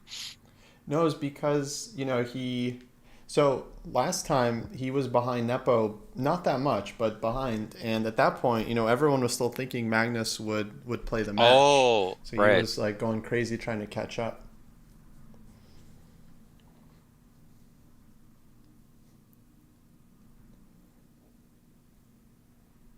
Well, you guys, I'm going to have to take off in a second. I wish I could stay here forever. This is a joy. But you're in good hands. No worries. Good hands. Yeah. Good catching up with you, Jesse. Yeah, it's been fun, man. We got to do this more often. This is really fun. Me and you have done some good streaming together, playing Guess the Move and eval like a chump. You know, we've done that. You are like a champ. By the way, I'm doing a course on gambits. Every gambit refuted for chessable. After d4, guess what the worst move is for black? After Like 1d4, a known gambit. known gambit? Yeah, like after move 1 d4. E5, I don't know. G5? E5, correct. That's the worst possible gambit after d4. It's But the kinda funny like the part, only one, Eugene. It's kind of like the only way to gambit right away. that's true, yeah. I guess the other ones take a little bit longer. No, you could go G5, right, on move 1. Yeah, g5 is bad. E5, yeah. Okay. G5 is slightly worse than e5. Well, the E5, at least there's like tricks. G5, I don't know if there's any Yeah. tricks. Now, there's this famous trick after d5, after d4, e5, d takes e5, knight c6, knight f3, queen e7, Yeah. bishop f4, queen b4 check. Do you guys know about this trick? Of course. Bishop Sorry, I just d2, drew back. What's the trick? the England gambit trick. It's classic. I don't know, England do you put it- have a chessboard or no? Yeah, The- yeah. I'll I put think it they on the should board. call it the Oh, the Eric Rosen. Stafford Accelerated, yeah. Right, Eric Rosen tricks. Okay. All right, you guys, I got to run. It's been great. All right, see you All right. later. See ya, Jesse. Okay, we got a 2-person. Great. All right.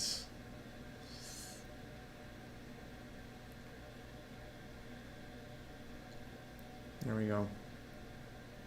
Am I invited to your board? Or actually, this one. Oh, sorry. No, I was just showing it on the Oh, normal okay. board. You have the board. Okay. That's Yeah, so Amon queen Hamilton, b4 right? check. Not Eric Rosen. Right. Okay. Yeah. Bishop d2, queen takes b2. In this position on Lichess, 400,000 people played the losing move for white. Oof. Bishop c3. Yep. Mitch, you know about this one? I think Amon Hamilton was the one who shared it on Perpetual Chess. Ah, okay, so it's known among the streamers. No, I think this is well known for anyone that plays in the online blitz, because you will face this. People. Yes, you will love lose at going least for one this. game with bishop c3, bishop b4. Yes. Exactly. So yeah, I mean, after knight c3, black is just lost. Yeah. But Eugene, you know, there- it's, after knight c3, it's like they'll still play it. And do you know the Amon line? Bishop b4, rook b1, Okay. queen c3. Oh, I don't know if I'm not familiar with that one. Yeah. He made a career out of sacrificing his queen for 2 pieces. Just But I don't think it's sound, is it? no, it's not so. Okay. I'm like, I got worried all of Nah. a sudden. Maybe I missed But something in my he's had course. some interesting games with it, but Yeah, I'm pretty sure he played it in classical at one point, which is amazing. Oh my Yeah. god. back, he was one of the pretty early guests of Perpetual Chess and talked about it, playing it in some classical games. I Wow. remember him listening to it while I was driving in Texas, so it was back in the early days before I moved here. So Okay, now that Jesse's gone, let's switch to the women quickly. Just see what's going on there. Got. So we have one result already. Oh, one result. Humpy, Canero, Tan, Zhangyi, they already drew. By the way, here's a trivia question. Out of the women's section, which player did I play and got crushed by at Reykjavik Open in 2017? Oh, I know this. I All won't right, spoil Kostya it. knows that. I So won't Kostya, spoil it, but don't. I remember. don't spoil it. I remember.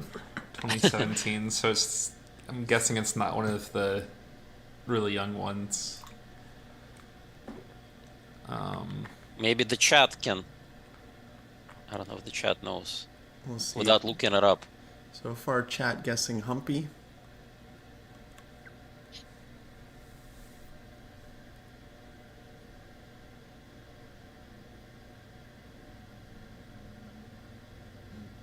Musichuk is some guesses too. Now more people are saying Musichuk, so I am guessing at least somebody has looked it up now. Nope, No, so it's not Musichuk or Humpy, not 10. not Tan. Is it Lighting J? I think it's going to be people's last guess. Well, my last guess would be Solomova, because She's the youngest. What, that would have been 7 years ago, right? So, or what did you say? 2017? 2017, yes. Yeah. So what? She would have been 12. No, not a bad guess though. She was Second to definitely last. young. Second to last guess. Oh, Vaishali.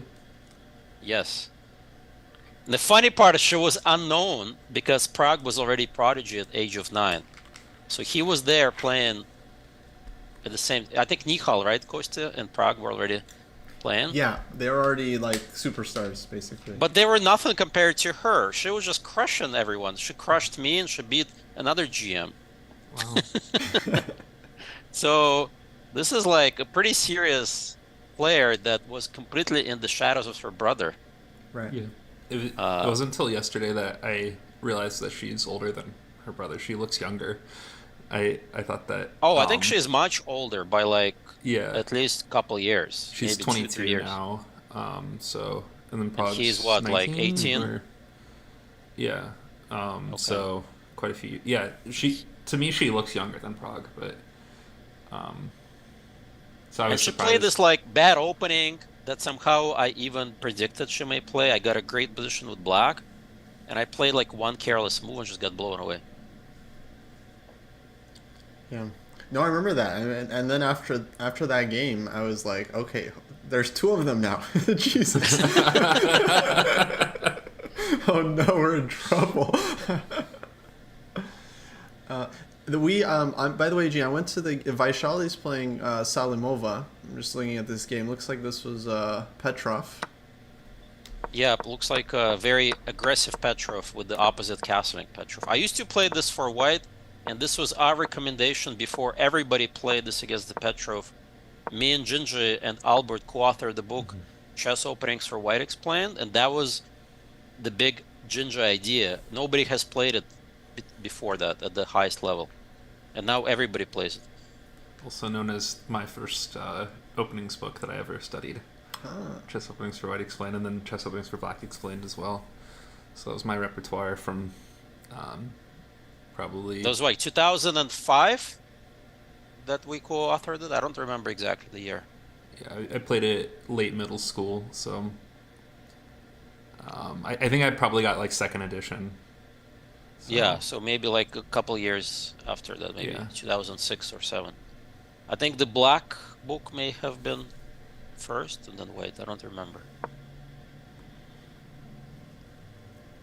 But yeah, this is an amazing attack and setup by White. Yeah, yeah, super sharp position. And so knight g5, she left the knight hanging because it's a classic fishing pole trap. HG, Right, the fishing black pole. is just getting mated most likely. So knight g4 played, and they're looks both going to be in time trouble soon. It's only move 13. Yeah, looks like knight e5 is the redirection idea. f7 is very tender. Yeah. I remember this very nice game Karyakin won against Kramnik in this kind of position. Yep, there's a famous Karyakin game. I don't know what to do for White. So many moves are promising. I think I may get on time pressure just with so many options. So what's the time control for the women's? It's less initial time, but they have some kind of increment, right? I think they play like a normal one, like 40 moves in 90 minutes, and then they get an extra like 30 minutes, basically.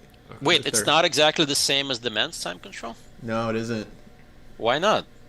I believe, according to FIDE, they pulled some players. I don't know if they pulled the women or they pulled the men, but I don't know Wow. how they decided. But yeah, apparently that's what it is. I mean, that's a total shocker to me. Why? I mean, you have the same exact tournament in the same exact venue. Why wouldn't you have the same exact time control? That's really strange. Good question. Great question, Eugene. No one really knows. Everyone's just I would have confused. automatically assumed it's the same time control without reading the Well, rules. I thought it was the same time control, and I thought Musicek was gonna flag, and then she kept getting time back. And I mean, she basically lost in time because she started to make some blunders, but she got down to 20 seconds. I was like, oh no, like she doesn't have increment. She has like 10 more moves to play in 20 seconds, and then she got some time back. Which is funny, like it's the same organizer. Should be the same exact. It's the same World Championship cycle. Should be the same time control. It makes no sense. Yeah. Strange. We got Chess Dojo live in the chat. Is that David? David, why aren't you joining our Zoom? There's room. There is room. If only Magnus knew he could have voted on the time control. Although I think Magnus might have voted for, yeah, I was going to say he's going to vote for like 3+2. Oh, we have 400 people watching Chess Dojo. That's pretty good, guys. Yeah, well, look, this is the official No Engine stream. This is where we are representing the voice of the humans, the voice of the people, the people's stream.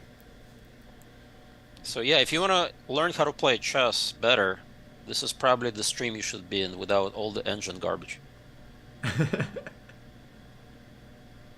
Exactly. No, David, come join. I mean, Jesse's gone, so there's room. There's room now. What do you think about Kostya? If somebody is learning how to play better, let's say they're improving, adult improver, and they're watching an official tournament, with engine bar or without the engine bar? Oh, of course, without. But let's say they don't have the human commentator, like they're just watching their own without the commentary. Oh, if they're watching on their own. Yeah. Oh, I see. Well, I would suggest to not look at the bar because I feel like it just gives you the solution. It's like if you're trying to solve a math problem, and then you see the answer. And so as you try to solve it, like you already know what the answer is. But you don't have the full answer. You kind of see a hint. It's like a hint that there is an answer. Because sometimes there's no answer, right? Yeah. It's tough.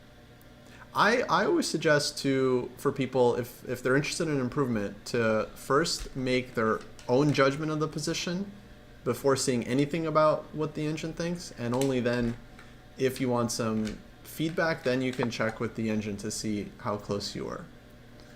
I think Yeah, I agree with that. Yeah. It's kind of like how if you've got a book with puzzles and some of them don't actually have a tactical answer to it, the book overall is probably slightly harder than if you always know that white's winning and like you're solving a mating book or something. So if the engine shoots up and you know there's an answer, even without knowing what the answer is, you're more likely to find it than if the engine, you don't have an eval bar that shoots up. So it's more like playing a game where, you know, some people can have 3,700 chess.com tactics rating and 1,800 USCF or something. Yeah, for me, I think it's an interesting test of my intuition, because I always, as a Grandmaster, I always want to test my intuition. And I have some dogmatic preferences, I feel like. And the engine eval bar, once I have my own intuition formed, then I turn the engine eval bar. It may shatter my intuition. It may say, like, I don't know anything about chess, or it may confirm my intuition. And so that gives me some clue. If I say white is better, but white is seriously worse, to me, that's a huge motivator to let her understand why, because it's such a rare opportunity to learn. I don't know, of course, do you experience the same? Yeah, for sure. I think, well, for stronger players, I think the engine is just invaluable in terms of helping with your evaluation, because it can just show you like a lot of ideas, and if you're wrong about a position, it's very interesting to understand like what exactly you're missing or what the engine is seeing. Is it some concrete thing, or is it just you know, it's evaluating something differently? But I feel like for lower rated players, I think the eval bar, it can just confuse people. Like this position, for example, this Petrov, like engine might say equal, and then someone will look at it and like, oh, I guess it's just a draw, you know, and it's like the craziest position, right? Exactly, like, exactly, yeah. You know, I think I would suggest if you look at a position and it's confusing, like that's fine. Like realize that it's a complicated position. You don't know what's going on. And then I think you would learn more from the moves that are played versus whatever like the engine suggests. But for example, for me, play the best moves. For me, I'm fighting my intuition on this one, which tells me white is better, because like I have a bias. I don't know why in this position for white. I don't know. Do you have that feeling that like, oh, now I want to take white, and now I have to fight that bias? Yeah, I definitely. White's position definitely makes more sense to me here. So like all the pieces are pointing at the king side, and I never really understood how black like can just defend this type of thing. So yeah, it's like I've been always taught when one side has a clear attack and the other one doesn't, all the other positional factors are thrown out the window. Right. In opposite castling, like if you have an attack, who cares if you have a double pawn? Who cares if you have like a weak square somewhere? Like, to me, this is the biggest factor, and clearly white has the attack and black doesn't. Yeah, absolutely. So if I were to guess the eval, I'd say white is between clearly better to much better, and I wouldn't be surprised the engine says like +1. Okay. Yeah, I definitely like white's since position. I don't have the eval bar, I have no idea. I'm still struggling, like, I'm trying to figure out what move to make. I was thinking maybe, like, rook d e1 makes sense. David has some suggestions in chat. Well, I'm calculating bishop h7 check. Only move is king f8. Yes. Queen f4 type of stuff. But there's hg, so that doesn't work. What about knight takes f7 after bishop h7? King takes f7, then queen f4. Knight f6 again. Is that David's suggestion true? Yeah, he's thinking queen f4, knight f6. But then, what's the follow-up for white? Are we down a piece? Oh, and then knight g4. f7, king is queen f4. Really? g4. G4 is very brave. I just want to play g5. Why not? I like it. His bishop on h7 is very annoying. Can I play rook h8 after g4? Okay, H8. Maybe just bishop back. Bishop D3. Yeah. G5 is still annoying. Yeah, I like it. It's at least very difficult for black to play. And so in that position,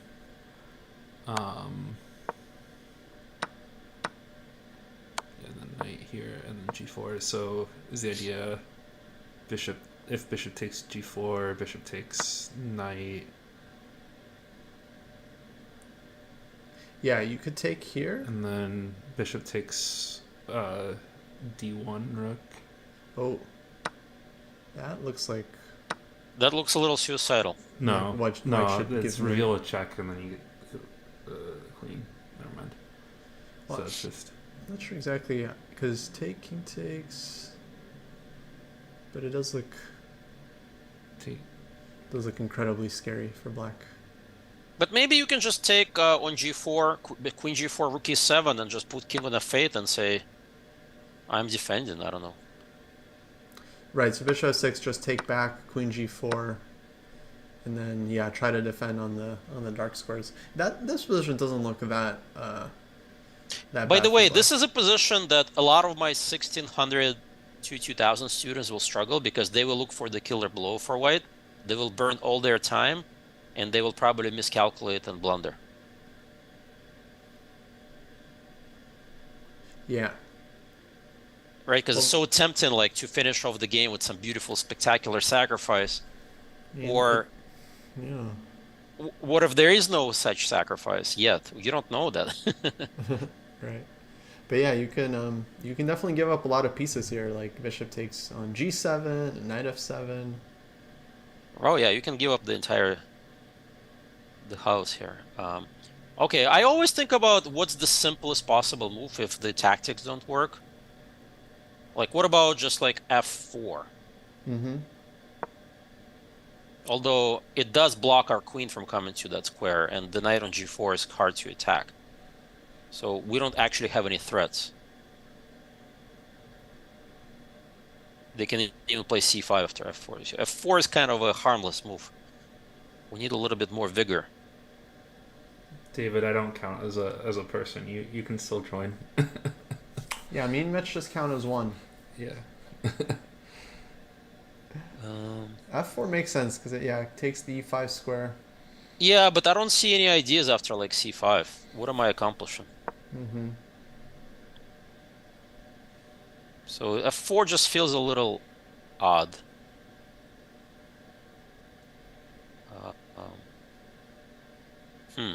And f3, the knight e5. Bishop e5, de, bishop c4. Some pressure. hg. Queen takes d7. Maybe endgame is okay. Yeah, it doesn't seem that bad actually. So f3, knight e5. Mm-hmm. Bishop e5, d.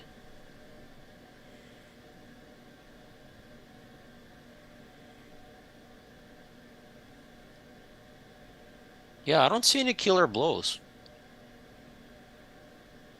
Wait, but knight e5, bishop e5, de, knight f7, King f7. and then bishop. Bishop c4, bishop e6. I am okay. E6. And Really? black's up a piece. My Oh, king's on shoot. e6, but you have no checks. Yeah, you're right. Like I thought maybe some queen e2, but bishop d6. Yeah, black is fine. All right, so my guess is if there's no direct blow and f3 or f4 don't work, this could be one of those rare positions that white's there's no there's no big advantage. Maybe the eval is around equal, some kind of complicated equality. That would be sad because that's what the player is looking for. She's looking for a blowout move, but psychologically it's hard to admit that maybe there's nothing. In the immediate queen f4, black just goes back knight f6, right? Or no, you can even take on g5 if queen f4. Yeah, because there's no hg, bishop g5 just wins. That's one of the drawbacks of the king on c1 in these All right, lines. and you just go king b1, right? I mean, this is king b1 time. On right now, king b1. Yeah, that may be one of the best moves, if but that's such a difficult move. Although I don't really, isn't that hanging on g5? Like. Yeah, now hg is a threat. You're right. Yeah. Oh, dang. Yeah. So here the fish and hook doesn't do much. Tough one. Yeah, perhaps black is fine. Maybe we need to go with the David suggestion of bishop h7, knight f7. Yeah. Well, let's look at, this bishop h7, knight f7, because that's the best we found so far. So knight f7, queen f4, g4.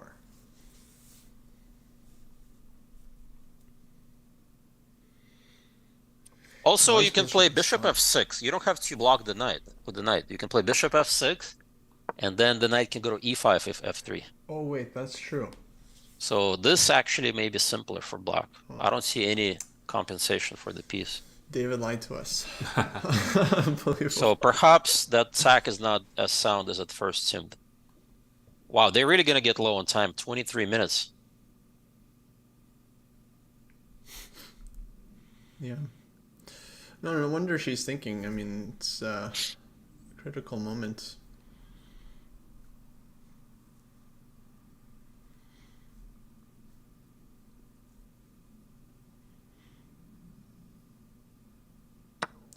Okay, what about knight f7, king takes f7, bishop c4 check.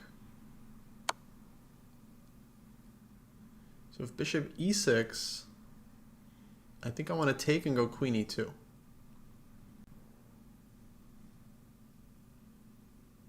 Yeah, looks reasonable. And then if king f8, I was looking for like queen d3, queen h7. But it might be slow. Try queen d3. I like queen d3, queen h7, because it's hard to protect the both g7 pawn and the g8 square. Also queen g6, if knight f6, queen g6 maybe not. Yeah. This may work. Come on, Vaishali. That's a very clever, it's like Tal-like idea. To sack and then to use the quiet move to enter in the light squares.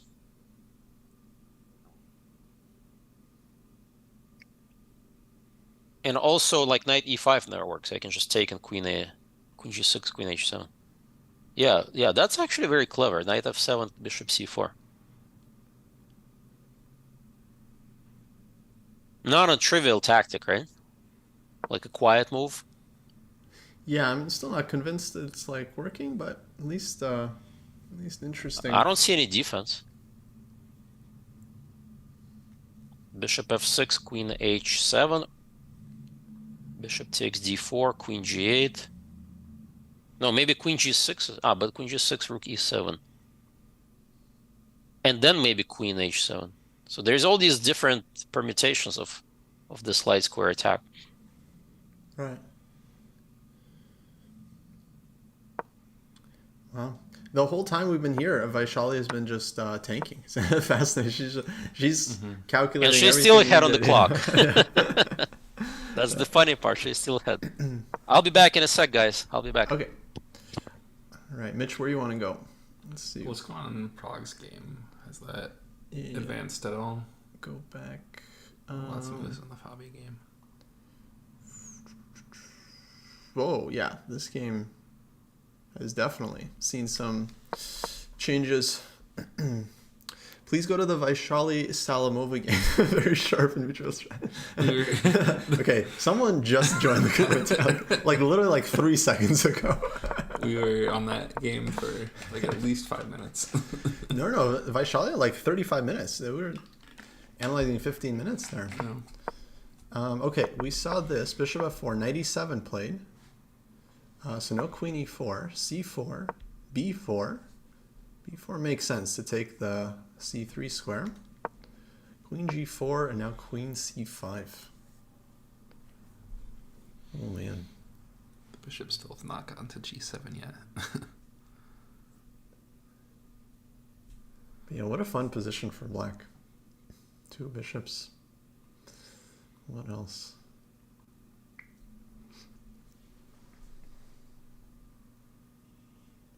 This is such a crazy game. Yeah. Yeah. Wild. Not even move 20, but it's down to 25 minutes left. No increment.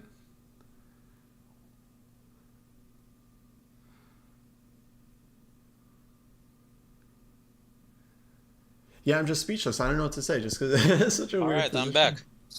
Hey, we're back on the Prague game.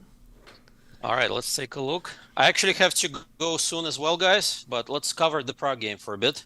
Yeah, of course.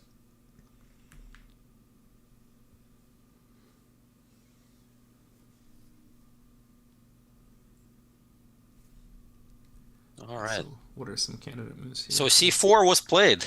Mm-hmm.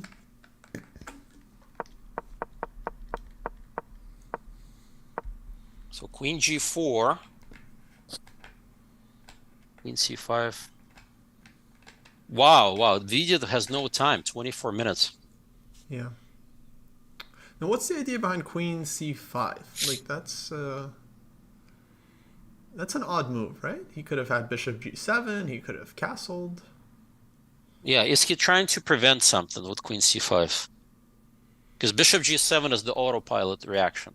So he was probably worried about knight d5, knight takes d5, queen takes g6 check. Ah, yes. So with queen c5, if knight d5 happens, you can play bishop takes d5 now. So I think queen c5 is preventing knight d5 tactic. That makes sense. Yeah. So now knight d5, just bishop d5. So white, of course, can either castle or knight d2. Right.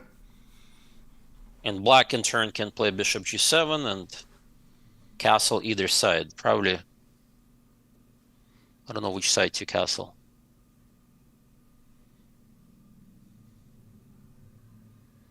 Probably king side at this point for black, so to activate the rook with one go.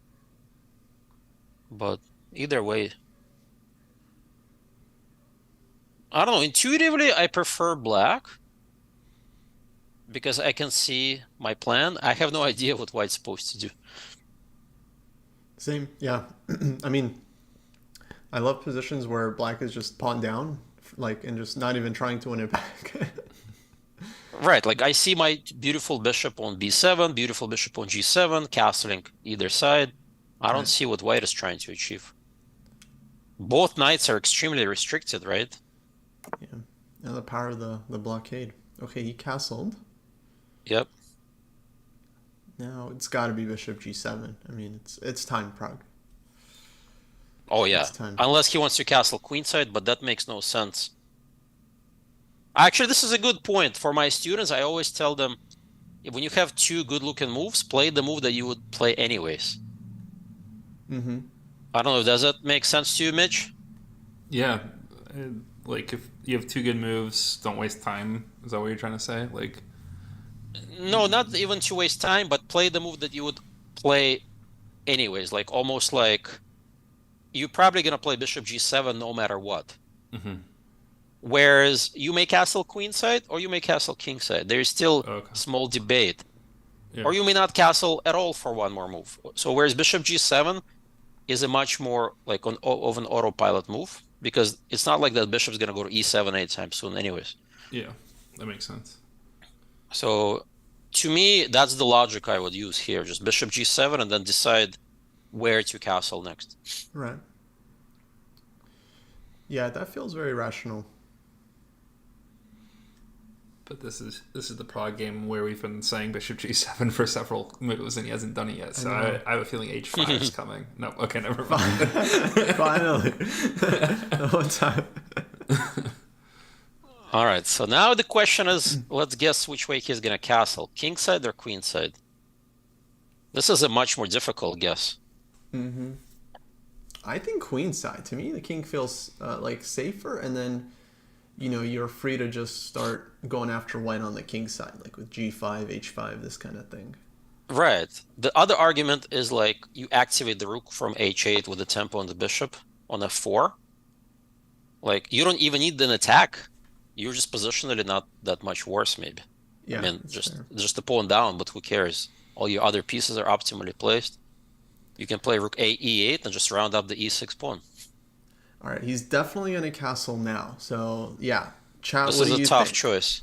Time for predictions. Queen side or king side? There's a little bit of danger of the queen side because knight d5 sack opens the c file. Right. And the a6 pawn may get weakened. So I would predict king side. Kostya predicts queen side. Yeah, but I didn't see this knight d5 idea. So no. So maybe that will Reconsider. change your mind. You'll reconsider. Exactly. Yeah, I don't know. The Kingside shield safe is for now. the shield's in the middle of the board, right? So The wooden shield. yeah. Dude, he's got like a double wooden shield. I mean, His wooden shield has an X on it. Yeah. he's got everything.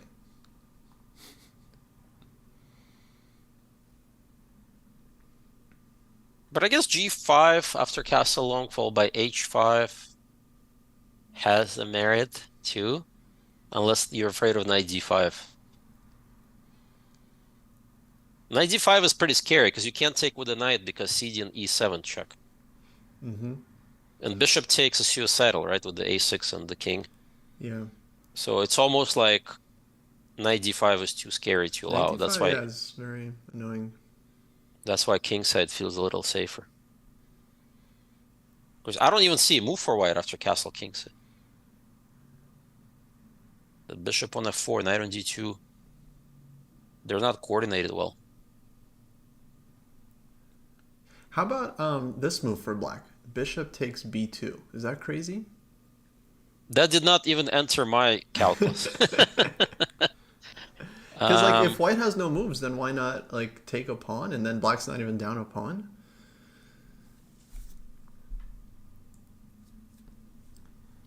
Was Yeah, wondering such about a bishop big takes tempo b2, but loss. I figured since it was not mentioned that there was something really bad about it, and I shouldn't bring it up. So. Intuitively, it feels unnecessary to take that pawn, especially if you can castle king side.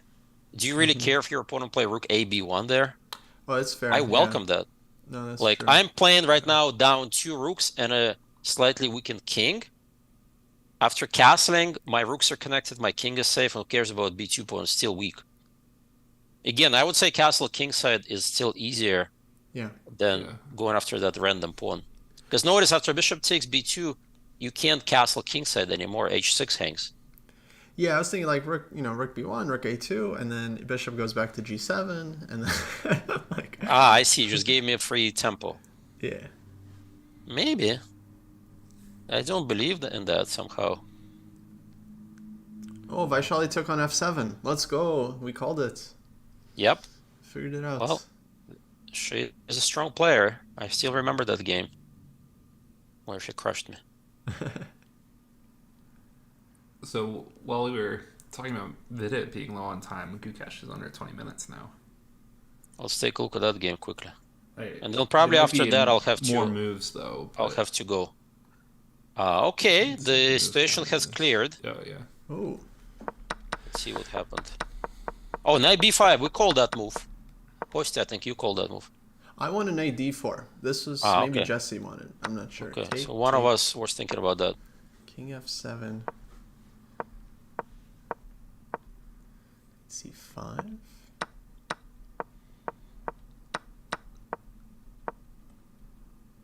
I don't know. I still think black is not fully out of the woods with those 2 bishops pressure. I can play slightly better b4. for white, right? I'm going to play b4, transfer my bishop to b3, and keep threatening with f5, and you're basically stuck. Slightly better, maybe an understatement. Much better, huh? I mean, it's a one-sided street, right? So it's like you either find a clear defense for black or you're suffering for the rest of the game. And I don't see clear clearer move. Maybe like knight e7 f5. You don't even have time because I can take in rook. Maybe rook d8 and use the d file somehow, right? Mm-hmm. So like if I play b4, you play e5, and then bishop d1, knight d4, and you're barely alive because of bishop d4. You have ed with check. Otherwise, rook c7 would come in. Right. So yeah, again, very concrete approach.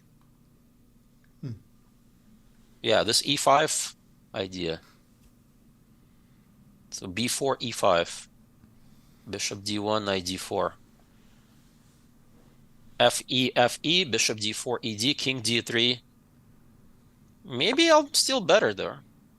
Mm-hmm. Okay, he played bishop b6 hitting the rook. So rook d7 is forced, I assume. Yeah. Unless rook, I don't know why, rook d6, that makes no sense. Yeah, rook d7. Bishop e6 a little surprising. Why is he helping black put the rook on d7?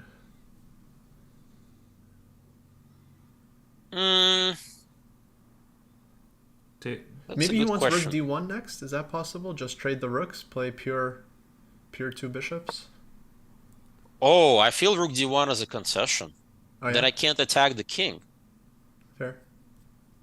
David in chat said that if on b4, now that rook's on d7 on e5, there's bishop g4, hitting the rook. Ah, the tempo. Yeah, that's a good point. But then if rook d6, maybe I can still hold that one. But you're right, this bishop g4, it gives me some extra options. He can also start with bishop g4. But then maybe knight e7. I still like the bishop on b3 somehow. Can I play bishop d1 first? Here after rook d7. Yeah. Yeah. So just reverse the move order. If you play e5, then I have bishop b3 check and bishop d5.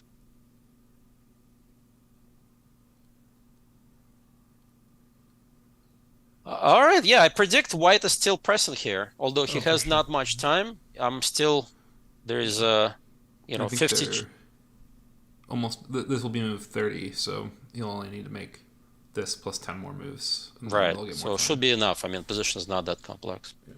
This looks like a lot of positions that come out of Sam Shanklin's Neo-Catalan book. Exactly, yeah. From many where openings, this structure, yeah, two bishops and pressing. It's like he has great explanations of what you have to do to win this, but I can't win this. I can feel that white's better. I can't come up with any idea on how to actually convert it. All right, guys, I actually have to run now, but it was great chatting. Maybe I'll join one of your streams again. Absolutely. Eugene, where can people find you? You can find me pretty much anywhere on Twitter, Eugene Perelstein, on chess.com, Eugene Perelstein. On Lichess, it's the same. So all these three places, you can easily find me there. Awesome. All right, folks, go check out Eugene. Thank you for coming and doing the commentary. Super fun. Yep. Thank you, guys. See you. All right. See you. Bye. Okay. Thankfully, we got the single set up. Does this mean David is finally gonna come join us? David, we need a Grandmaster for the analysis, please. We can't do it. David has entered the room. Let's go. All right, we got David coming back. That was fast. Hey, David. Hey, guys. Hello. Let's fix your name tag. How are you, David? You been watching the round? Yeah. Nice. What are your thoughts? I think Gukesh has a really nice position. It's in the 50-50 range to me, win or draw. Which is super. Since I'm rooting for him, of course. Yeah. It'd be a great result. I thought bishop h7 check and knight f7 was pretty good, but this knight f7 first from Vaishali and then bishop c4 check, dang, I'm impressed. That's really sweet. Hmm. Um, yeah, as Renga says, it's nice that Gukesh is not giving me a heart attack today because even low on time, this is such a safe position. And of course, a great thing about Gukesh is he can play every single way. Yeah. Like, he's a master of every style and obviously still improving, but he can do everything. So it's nice to see him just putting a good old-fashioned squeeze on Nepo. Oh, Yeah, I'm Prague happy to castled see that. queenside, by the way. We got our answer, folks. He castled queenside. And Gukesh just played my move, Rook D1. No! Eugene called a big concession. And David doesn't like either. But I like it because I suggested it. Okay, fair enough. Um, I mean, okay, first of all, I think the C file is better than the D file, and your advantage is not guaranteed winning yet, so the rook gives you something more to work with. The C file seemed really pleasant. I think, E5 was a big concession from black even. I mean, it's a plan with knight d4, but I think bishop g4 to d1 refutes it. Just by kicking the rook off of defending c7, you prevent knight d4 for the one move you need to get bishop b3, and then you just sort of take over everything. But I just was figuring out that I think you can actually force it eventually, basically with the rook on c1. And I think b4 is a nice improving move, but let's say you play b4 and black just sits around, right? They go, I don't know, rook e7 to d7 or king e7 to f7, something like that. I think what white can do to advance the position is you play bishop f3 as white. And then I think you're actually threatening e5 tactically. And that's how you get black to play e5, and then you go bishop g4 and back to the same operation, right? Bishop g4 to d1. Let's see. Yeah, I mean, okay, I'm with you. I feel like maybe there's more pressure with the rooks, but I've often heard this thing in books and stuff. When you got the two bishops, a lot of times you just want a pure two bishops endgame to really squeeze for the long run. Yeah. Now, Kostya, you may remember that we played this position against each other once. I was going to say, yeah, I mean, it's like a classic endgame scoring position. And for what I think we had a pawn structure with f5, e5 already played, but the black knight not having access to d4, just on a more passive square. And we found that just advancing the g and h pawns for white put tremendous extra pressure on black. There's ample room to create a second front there and really bother black. So he's not even played all the strings to his bow in that other position, and it felt like almost cracking just with the bishop f3 to g4 to d1 maneuver. The more I think about it, the more I think with rooks on the board, the chances of it being strategically or theoretically winning might be 80, 90% actually. It seems really, I mean, it's hard to imagine holding it without a direct solution for black. This position will also obviously be good for white, right? But where's the win or the breakthrough? I don't know. I think it's just going to be a very slow burn. Very slow burn, yeah. I'm going to be right back. Mitch, you want anything? I'm good, thanks. All right, Mitch is in charge of the stream. Nice. All right. See you guys soon. All right. David, any game you're looking to go to, or you want to stay on this one, or? Well, I guess we could just mention briefly the plans and then go to something that's more of a fast burn than this. Okay. But if white could advance the king to d4 and c5, that would be the one scenario where I would really have considered the rook d1 move that Gukesh played. Saying, our king's just a little bit further up the board, so we're clearing out material in order to just directly penetrate. Otherwise, I think trading off material reduces the material white has to outmaneuver black with, right? The quality of material. So one thing I've found in my life is that it's very hard to use a rook against a bishop pair. Just super, super annoying. So Yeah. I had a game once in a tournament where it was two rooks and two bishops against two rooks and two bishops. And I think first I or my opponent like got one of our rooks trapped by the bishop pair and had to sack in exchange for basically nothing. And then the other person couldn't win because the bishop pair was so annoying to their remaining extra rook that eventually they had to give back an exchange or whatever, and it was still like a draw. And that ever since that game, I realized like, man, it's just so, and I saw the pattern again and again. It's just so annoying to play with a rook against the bishop pair. So I think that's another thing that with this material balance, black's rook was going to be more hampered than white's rook in general throughout the course of the next 40 moves of squeezing, on top of the fact that white had the more valuable c file. So to me, rook d1 is a big mistake, even though, the kid I love played it. So, but for this resulting position, some possible plans for white. There's one move that's going to be immediately possible is a4. Idea if black plays b4, then you can play bishop e2 and the pawns that advance become weaker. If black trades on a4, it's giving your king the c4 square, so you have a route to c5, which right now we don't have. Yeah. So if black takes, that definitely creates a progress for us, and maybe we don't even take on a4. Maybe we go king d3, king c4. We just run the c5. Another plan for white is to go bishop b3 and f5.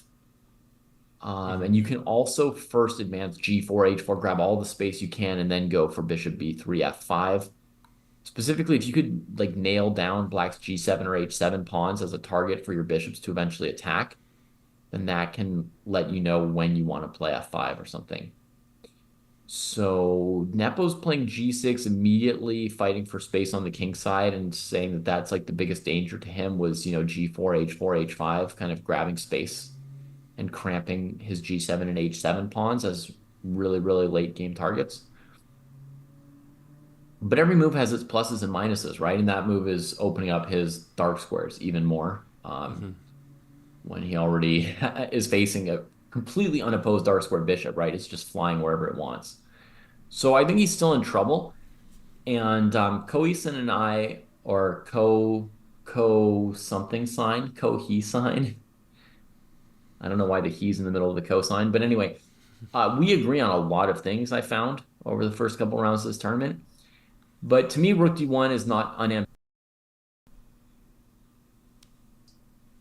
evaluation. Again, I'm talking as if I'm right, but I'm probably wrong because Gukesh is better than me and Eugene and Kostya all glued together, right? But I wouldn't put it down as unambitious because I don't think he's not trying to win, right? And I don't think he's worried about flagging and just taking the rook off to make it a safer, like even more two-result position. I think he's generally a confident player and he doesn't spend a lot of time worrying about being safe. And he knows he's better and he tries to win. Probably even if he were equal, he'd be trying to win, and he knows he's better, so he's certainly trying to win. So if it's a mistake, it would be a mistake of misevaluation of him thinking that rook d1 somehow helps him to win the game.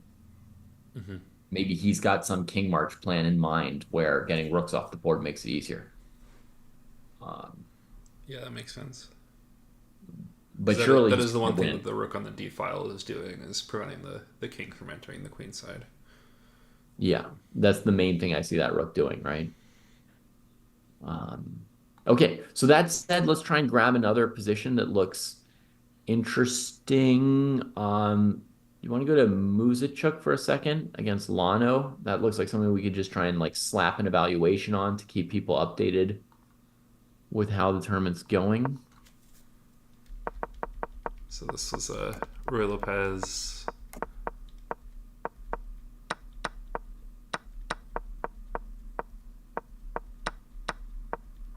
Is there any particular place you want me to stop No, just at, the final position. Oh, I just the wanted final to see position. if we could tell, if we could get some insight into how it's going for anyone who's curious from a sporting perspective, what's going on throughout the event. So the material's equal, but the A5 pawn is very strong, right? And then there's this open D file, so you can switch to, rook D7, queen G4, and you have a mating attack at will. That rook actually just came off of A3 in the time that we were loading the position up.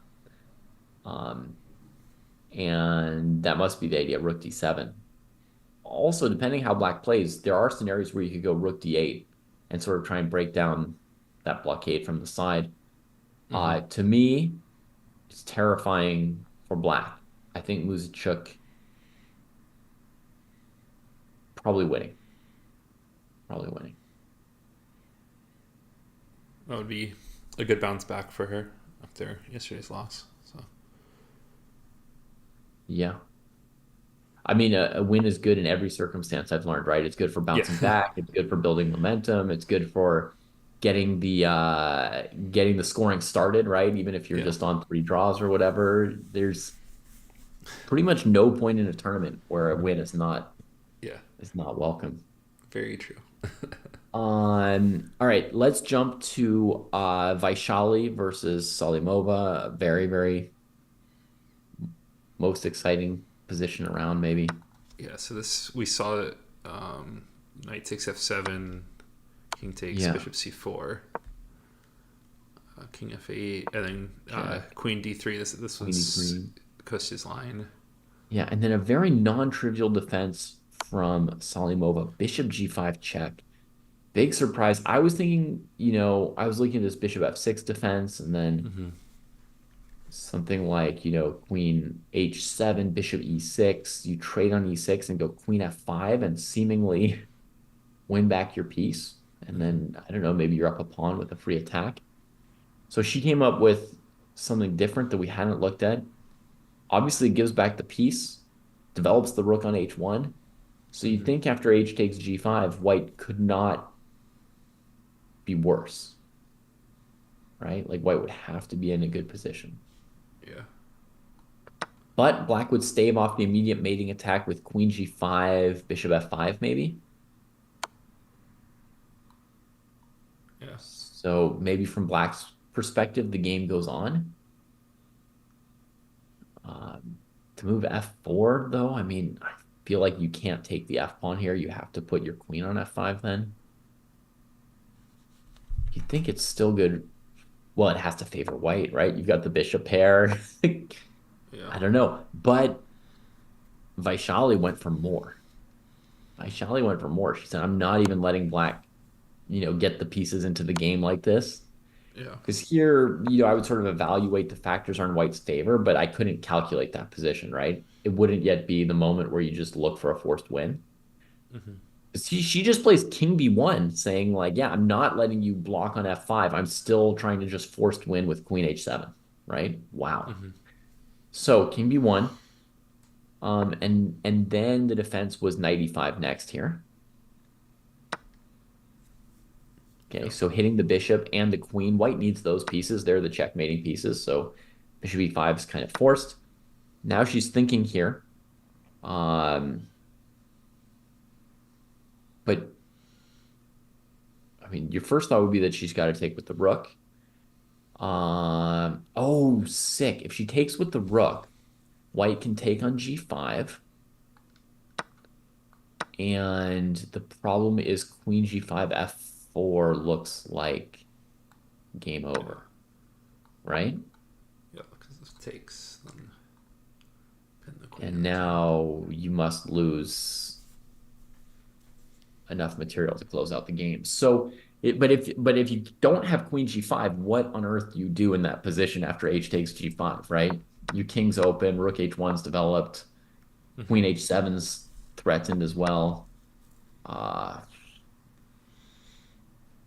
Man, oh man. So she's hesitating even with 4 or 5 minutes on the clock before taking back on e5. Let's look at d5 for a second and see how that maybe compares. D takes e5. Let's say queen h7. Oh, wait. Pawn takes g5 again is so simple, right? Queen h7 is probably mate. But if you look at pawn takes g5, the bishop on d7 is hanging, and you're threatening Yeah. queen h7 and gh6, so black can resign. I, I, I don't think there's anything one needs to look at here. Yeah, that's just gonna be a piece. The only move would be bishop g4. That's the only move. Then queen g6 or h7 takes on d1. Okay, it's got to be queen g6, so you're really threatening mate. Queen g6, queen e7, g takes h6, winning. Okay, so I'm saying bishop g4 here, queen g6. Bishop g4. I feel MD Knight, like Vaishali, might be winning by force in the current position. I mean, I'm 1 or 2 moves away from proving it, but... And in the game, she has not recaptured on e5, Salimova. So yeah, this would have been death. Here I was thinking queen e7, pawn takes h6, and then I stop analyzing. Yeah. Bishop g4 is hanging, and if it takes on d1, then you can go h7, h8. Oops. That hurt. Nice. Okay, so she plays bishop f6. Fancy. And also probably losing. We should be able to calculate a win here for white in 2 minutes or less. Go! Everybody do it! Write down your variation on a piece of paper and then show it to us.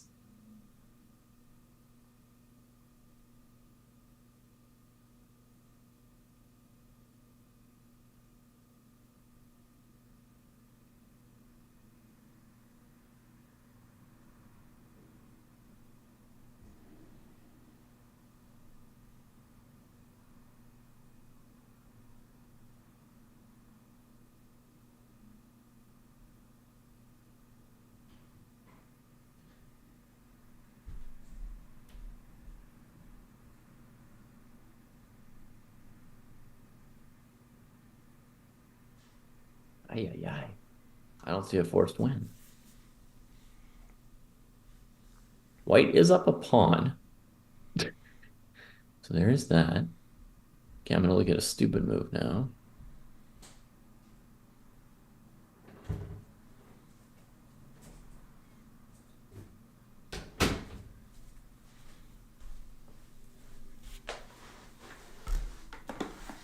How about bishop takes d6 check? Like the last move you would look at. This is the Vaishali Salimova game, and David Federer has 2 minutes to find the forced win. By the way, I called this. Knight of 7, huh? Bishop c4. And this queen d3. I mean, I suggested, honestly, I didn't think it was that strong. Just an idea. Now, I should be playing the women's candidates. And give them all a run for their money. Yeah. But that's kind of the point of this thing. There's going to be some issues here. Yeah. All right. I found the forced win. Oh, shoot. It's bishop takes d6. Ooh. Take. Yeah. Also very playable is the simple retreat bishop f4. I mean, white's up a pawn for nothing already. But bishop d6, cd6, queen d6. If black lets you take on d7, you're up 3 pawns. So they play a move like rook e7, the only move that defends the bishop. And then, having undefended their queen with that discoordinating rook e7 move, you just drop back. Drop back where? To d5. Queen d5.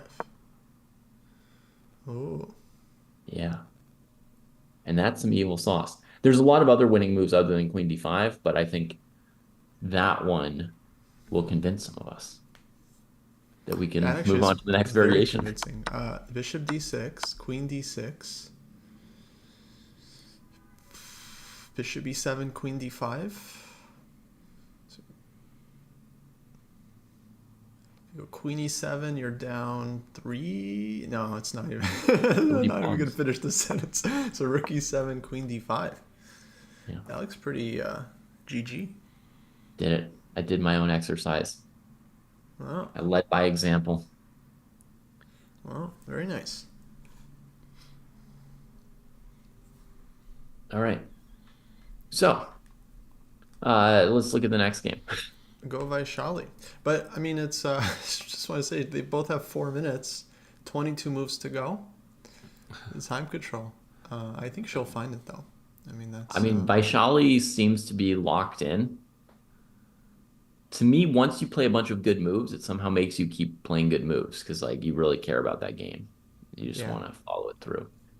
I think we But should yeah, go with back. 4 minutes, something random could happen and we could come back and look at it. But right now, it's looking like a knockout. Maybe we should go to Prag's game 'cause this is exploding.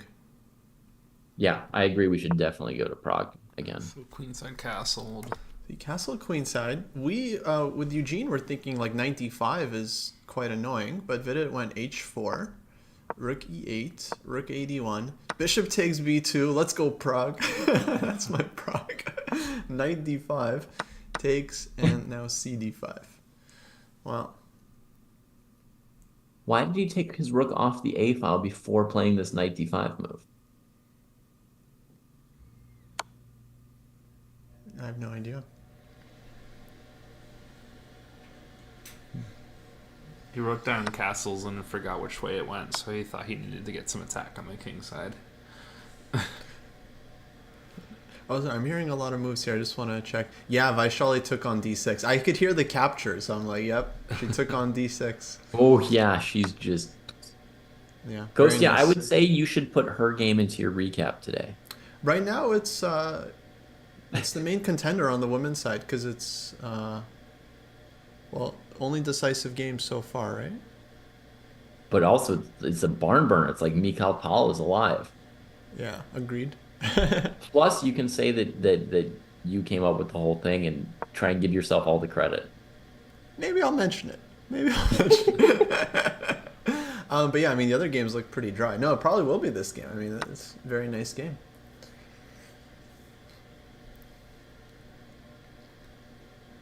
So, Prague up a pawn now after all that. Yeah. Andy wants to take another one. Okay, g6 is... No, g6 is very much not hanging. Like, we'll give you that pawn any day of the week. Yeah. All right, e7 check. What's His Vidit position playing at? kind of looks like a shambles here, no? Yeah, it's... I mean, two bishops looking very strong. Like his f4 bishop sucks, his knight sucks, his rooks suck, and his pawn structure is starting to get a little sparse. He couldn't find a way to sack the bishop for on the c8 to h3 diagonal, so he can't play this game. Yeah. Vidit not knowing how to play with white.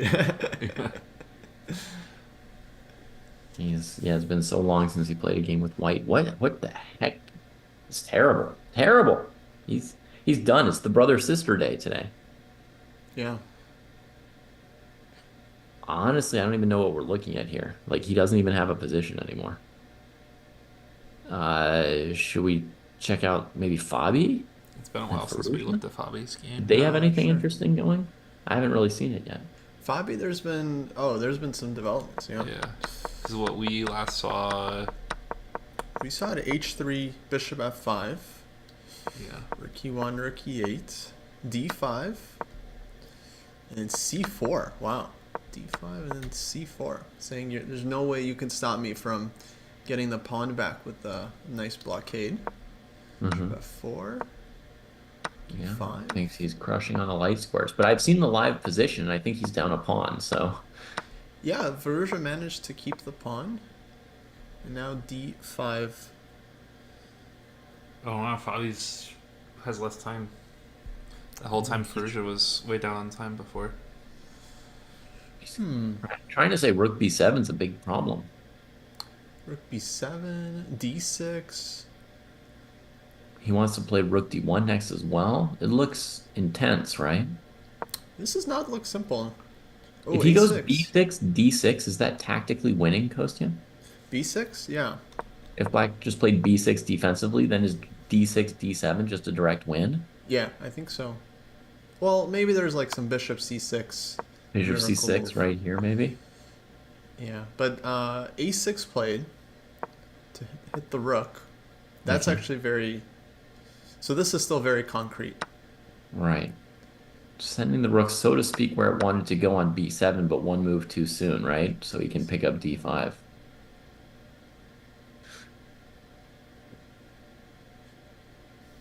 My instinct is that everything is coming off here soon. Mm-hmm. And black is going to be fine with rook c2 and bishop c5. Yeah. Bishop f6 after rook a7 looks holdable. Mm-hmm. Oh, you want something even more aggressive. You want to really scare white.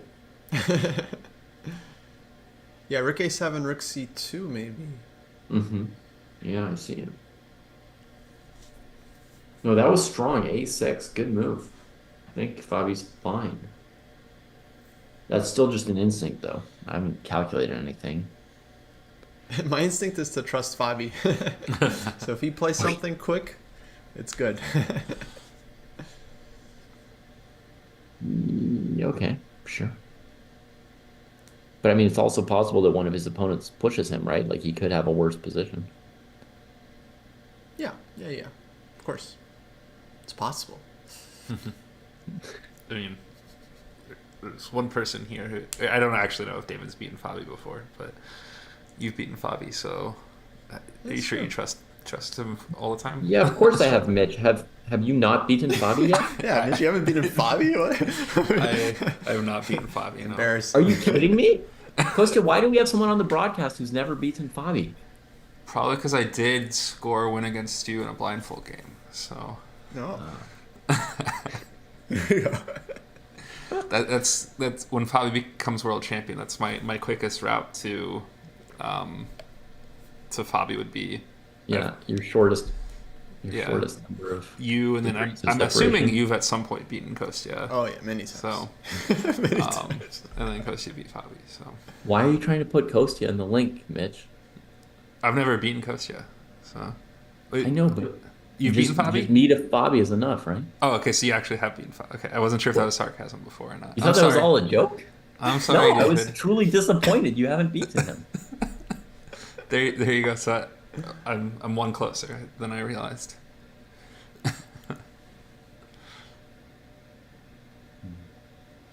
Mitch Fabian.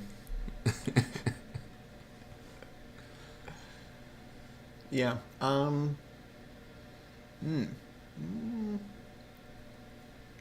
Yeah, this feels equal-ish. Maybe we can go to Gukesh actually. He just pushed f5, and I'm curious Yeah.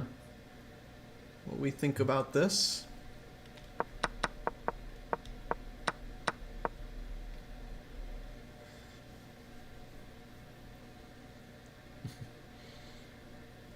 He's got 4 minutes, but he only has to make 4 moves, so he's definitely gonna make the time control.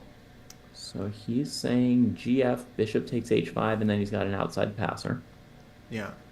He's saying if you don't ever play GF, he'll eventually play b4, bishop b3, and lock you up really badly with that poor king.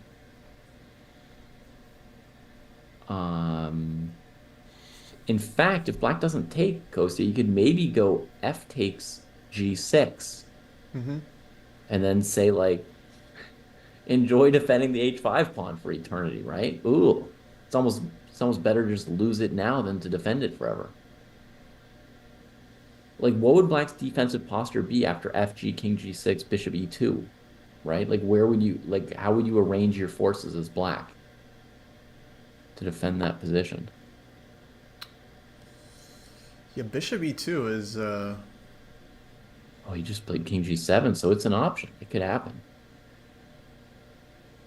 I guess black's putting the pawn on b4. I can't see bishop a6 happening. That just looks ugly. Bishop e2, bishop a6, b4. I feel like, yeah, that's just terrible for black. Like, the bishop never moves. Right. Nothing moves. And bishop e2, b4, bishop b5. I think You go b4 bishop is what we'll see. Yeah. 7, not d7. So maybe white should spend a move on b4. I don't know. B4 right now. Normally you wouldn't have to. Normally you wouldn't have to. You'd say if the pawn advances to a dark square, it's just even weaker, right? Yeah. And your king has c4 as well. You can just go pick it up with your king.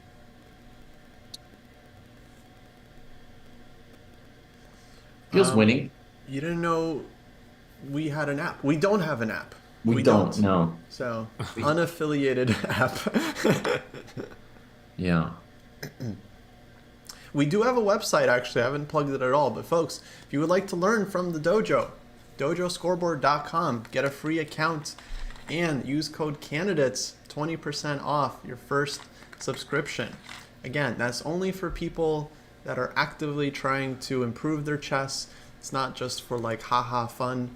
It's for hardcore chess training. You want a training plan, a community to support you. dojoscoreboard.com. You're scaring people off now, Kostya. I also think it's a perfectly valid way for people to just donate money to us so we can keep doing our fun haha streams. No, if you want to donate money, donate. Really? Just donate it directly.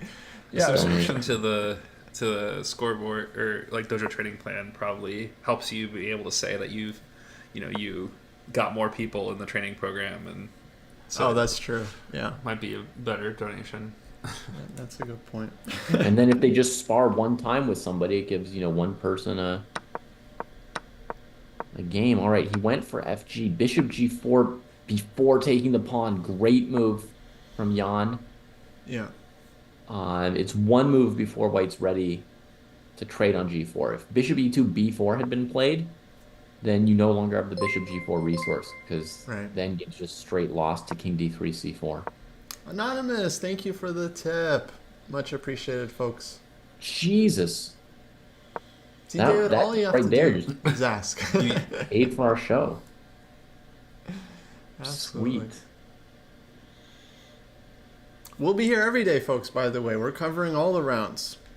Yeah. This tournament has reinvigorated the dojo. Maybe we should do a show on the rest day, Kostya, where we just rest. Yeah, go on. You can do a cooking show on the rest day like they do. I mean, didn't some huge Twitcher do a stream where they just lie in bed sleeping and people donate money to them? That is a thing, yeah. They look very different than you and Kostya do. What do you mean? Doesn't everybody look the same once they're asleep?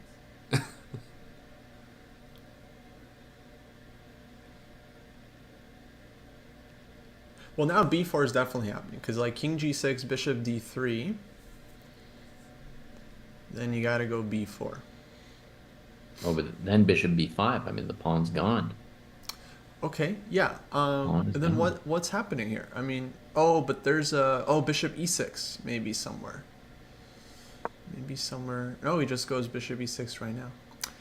Nepo is very clever. Okay, this pawn on G6 not going anywhere. What am I even talking about? Not spending a moment on that G6 pawn. Dang. Okay, well, my first thought would be we go B4 now, Kostya. But B4, Bishop C4. Uh-huh. And then I can never get at you. Nepo defending well. Oh my god. I could easily see Gukesh not having predicted this defense. Yeah. Under 2 minutes, but he only has to make 2 moves. So.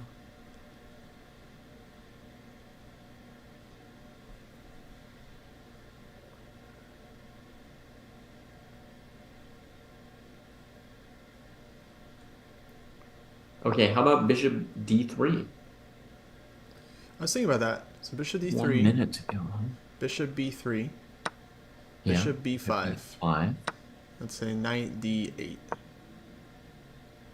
Yeah, Knight D8.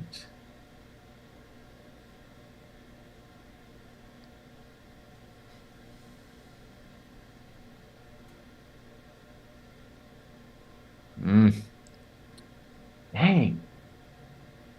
Yeah, I was Bishop thinking C2 play. Bishop E8, Kevin James, but the knight gets loose on E6, and I can probably maneuver around and defend. It's such a tight space we're trying to break through now on the king side. Oh, You just gave them the time already. What? oh, this Nepo guy just That's clocked weird. us with this defensive It must be that like the concept. clocks are following more real life, and they've already made the time in real life. I don't know. Yeah, I see Gukesh with 31 minutes now, and he's played the default move that I would have also played at that point. I was already considering it. Um, Wait, that's weird though. That's what? weird that he's got 31 minutes. I wonder if they accidentally hit the clock and messed up the clock move counter or something. Oh, because it's showing 39 moves for you, not 40? You're right. Yeah, it's move 39. Hold on, let's check the video. Um. Oh, okay. It's not. Yeah, It's like, oh, the game's over. Oh, yeah. Oh, there's confusion. It's mayhem right now. Dave, It's you mayhem. gotta check out the live feed. It's mayhem. Yeah, they're looking at each other because Yeah, they they call the realize arbiter. something went wrong. Here's the link for everyone in the chat. There's the arbiter. Oh, I met this guy in St. Louis. He's a very nice guy from Canada. His name is Aris. He's a great arbiter. I know David hates arbiters. He's a great arbiter. What? He's arbiters. David, you once said on Dojo Talks that like no arbiter has ever been like an honorable person. You said something. I was just like, no arbiter is worth celebrating. That's harsh. I know. Wow. So, folks, here's what's happened. So they're only supposed to get extra time at move 40, and Gukesh had about like a minute left to make his 40th move. Now, of course, he's gonna make it, but the point is he still has to make that move in under a minute. But with 30 minutes on his clock, the situation is confusing. So they're fixing the clock, and they're gonna put it back to where it was. Yeah. Nepo's not happy. Yeah, I think maybe what I said, Kostya, was I've never yet seen a situation where I thought like an arbiter helped I see. the situation. Well, they're helping now. They're fixing the clock. Yeah. Well, maybe But- this is the first. But this is the clock shouldn't have been set like this because there's different ways to set a clock. You can set it so that it adds time once 40 moves have been made, which is risky exactly because of this. Because if two players they accidentally hit the clock the wrong number of times, then they're gonna mess up the move counter. The better way to set it up is so that you only get extra time once your time runs out, meaning only when your clock hits 0, then you get the extra 30 minutes. That's always confused me though. I get worried that it's not actually going to give me my time. Well, you gotta trust the clock, and it's up to the players to keep track and make sure they've made 40 moves or not. So are you saying, Kostya, that an arbiter probably set up the clock wrong? And all of this is an arbiter's fault? That might have been what happened. I don't know, or maybe this is exactly Or what FIDE someone wanted. Their clicked the clock stupid earlier. time control. Yeah, or Okay. sometimes what happens is like some clocks are a little bit funny where like if you hit the clock and then if you hit a little bit too softly, it'll go and then it'll bounce back as if like you didn't hit it. But then the move counter is still okay. Anyway, they fixed it. B4 played. Yeah. Bishop Oh, they D1. just agreed to a draw. Oh, they draw agreed. Nepo offered a draw after King takes G6. Jesus. Wow. all of that drama with the clock and the angry Yeah, they- draw. Well, there's no draw for till move 40, so Oh, there. Wow. Yeah. Nepo annoyed. Okay, so the point of King D2 was to play King C3, defend the pawn, and then play Bishop E2. So B4 prevents it and nails down that pawn on B3. And now it's hard for white to make progress because the bishop's stuck defending B3. Is there no way to do anything? I guess if you go King C2, there's knight D4, bishop takes, pawn takes, king there. Looks good.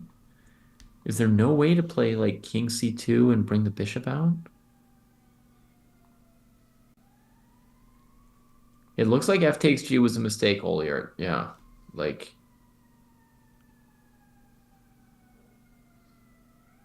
Or agreeing to the draw. I don't know. Let's go to a Prague game Mm-hmm. because this one is like Wild. Yeah. By the way, update that Vaishali did win her game. Go Vaishali. Bravo. Sister got it done. 1.5. Well, 1 point so far. Maybe 2 out of 2 for the pair. Yeah. So it was, since we last were here, it was e7, king b8, bishop e3, bishop b, queen b5, knight c4. King b8 is where we left off. Knight c4, bishop d4. Still only move 27. Rook g8.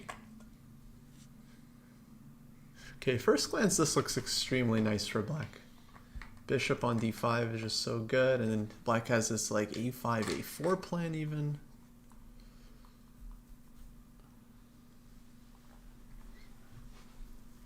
I have to say that was a huge miss for Gukesh. Ugh. Ugh. In terms of, becoming world champion. Yeah. I really feel that endgame was like 80, 90% a win.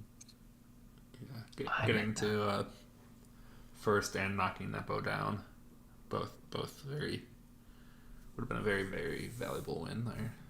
Yeah, huge, huge win. No, he's on +1. I mean, he's having a good start.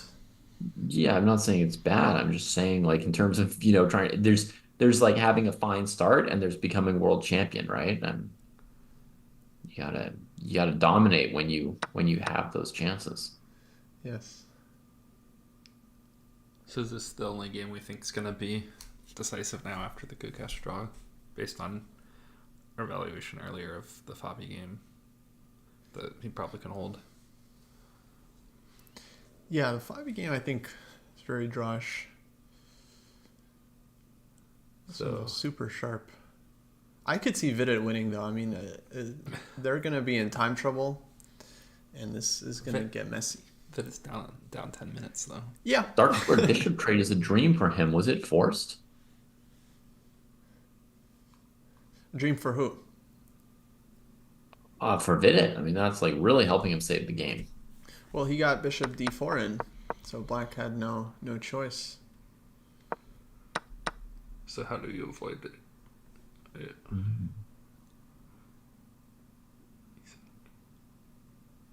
No, really, I think after bishop e3, the bishop's always going to go to d4, and the only other retreat square, like if the bishop retreats back to g7, it's still going to get traded off. Right? Okay. Well, that was a good investment of time, I guess. Bishop e3 to d4. I feel like that helped his cause. Queen d4 is my first thought, but the move c2 might be messy, right?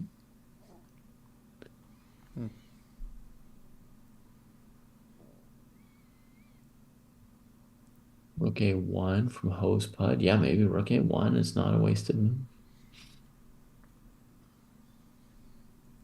So if we try and play the whole game with that pawn on c2, I don't know.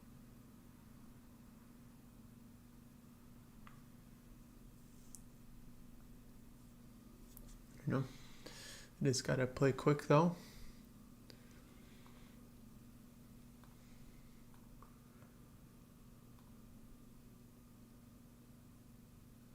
Watching his feed. What do you think, Mitch? He looks happy? I don't know. He looks concentrated. This I is think he just looks a little worried about the clock. This is a real test of calculation skill, this scramble that's coming up here. Yeah. Test of nerves too. Yeah. Yeah, he keeps glancing at the clock. Yeah, he looks nervous. Yeah, he's nervous. Wow. I mean, yeah. I mean, I would less than 7 minutes left to make 12 moves? Yeah. Mm-hmm. I think this is not like Vidit's best kind of position. Not to say something insulting about somebody, but it's this is a kind of dynamic position with a lot of calculation, plus there's some element of like instincts for weird messed up positions and what to go for. I think he's a little bit better in positions that have a little more form to them and that are a little less random. Yeah, but it's a classic player. D4, Queen's Gambit, small advantage. Yeah. And he started playing E4 with perfectly good success, but also, pretty classically. This kind of broken position, I mean, I would put Gukesh in this position. I think Prague's going to be pretty good in it too. He did a great job in that defense against Faruja 2 days ago. Yeah. Well, it was a good opening by Prague. I mean, put Vidit in this like. Yeah. I mean, honestly, the position Vidit got, I think, would have been difficult for anyone to play without concrete knowledge. He's doing well so far. Like, I think, his position doesn't look as bad to me as it did a few moves ago, but Yeah. definitely, The 5 minutes on the clock is very worrisome, though, definitely worrisome. Yeah. especially with how nervous he looks on the And he's stream. pacing. Yeah, he doesn't look close to making a move. Yeah. Come on, Vidit. Prague is such a Go. killer. There we go. Man. There we go. Also, notably, there's no bishop for him to sacrifice this game.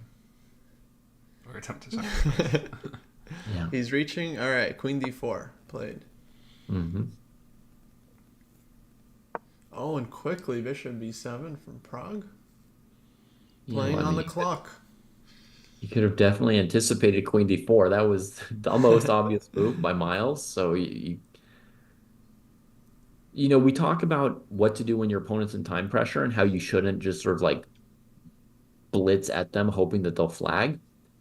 But when you can predict their move, there's nothing wrong with increasing the pressure. I mean, you're not like not allowed to increase the pressure if you know the move you want to play. Mm-hmm. But The knight sack the advice we normally give is not to bash out a move that you don't know if it's good or bad just because your opponent's low. Yes. 96? I don't think so. I think we're safe. Just king moves and Okay, I was thinking king h8 and then the queen d8 check for king h7. no, even then black just takes. And actually, no, not takes. Just move the king. Yeah, Okay. you're absolutely right. So queen c3. I got excited because I was just like, he doesn't have a bishop to sack, and then I thought Right. maybe the knight sack worked. Gotta give something else. But We the might black see king it at is some point. pretty well Yeah. tucked in right now. For now. But there's knight a5 in the position. Knight a5, bishop a8 probably. Okay, played.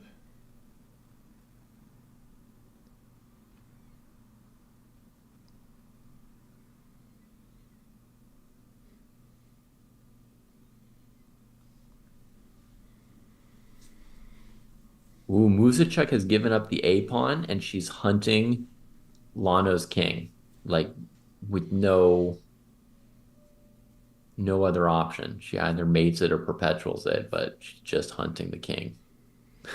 Okay, go on. Should we jump there quickly? Just let's You take you a could peek. if you wanted to. It's within reason. Oh wow. Yeah, this one was looking very dry earlier, but now it's I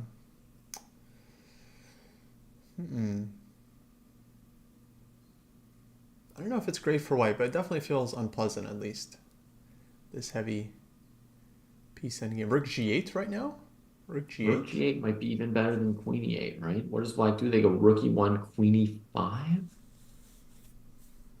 G3, F5. Oh. Ooh. So check right here. It's check, check, and f5. But still, like rook e8, right? It continues. Black's king just doesn't get out here. Yeah. Sharp stuff. Sharp That stuff. still looks killer. And I was kind of just trying to come up with any legal move that doesn't lose. Okay, they just made move 40. I guess they're gonna think for a bit. But Prague still thinking. Just want to see the other games. Okay, that one's. I don't think we've looked at all at And the. there's another rook and knight endgame here that looks pretty equal between Leia and Oh, Goryachkina, right? draw. And they just agreed to a draw in front of our eyes. Amazing. Okay. What was the opening here? I don't even think we looked at this game at all. This was Evan's Gambit Wow. from Lei Ting-Jie. Wow. Wow. Classic. Can't say she didn't go for it. That's absolutely right.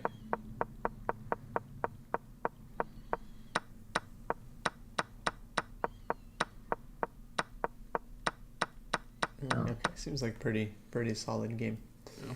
Yeah, Okay. Goryachkina really showed like the school of keeping it clean and simple. Mm-hmm. So, what move is there possibly after Rook G8, Kostya? Oh, Musichuk? Yeah, Rook Yeah. G8. Uh, We'll give you until Prague moves to find a defense for black. well, that's Prague that's moved. gone. Yep, that's done. I don't see it. I don't see it. Rook J looks really nice for white. Go Anna. And then it moved. Okay, so no defense, and we go back to Prague's game. No defense. I'm calling it. No, I mean I Yeah. think your line was the only move, but that also looks good for white. So it's a problem. Okay, Prague. Rook E5, B4. Good move. It's a good move. Why isn't the Evans Gambit played more often at top levels? Right now, there's a trend in top levels to try and find openings where the moves are less forcing so that your opponent can't play as many engine moves against you. So if we're talking 2,700 plus, candidates level, like this kind of tournament, top 10 in the world, for sure, they're looking for openings where there's, 3 to 5 decent moves possible on as many moves as possible so that the memorization task is impossible for their opponents, I think. If you try the Evans, like at most you can play it once here and there against an unsuspecting opponent, and that they would definitely do. They'll try all kinds of things once.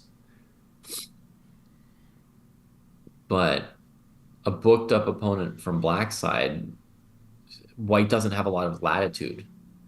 You kind of have to go down a couple principal variations.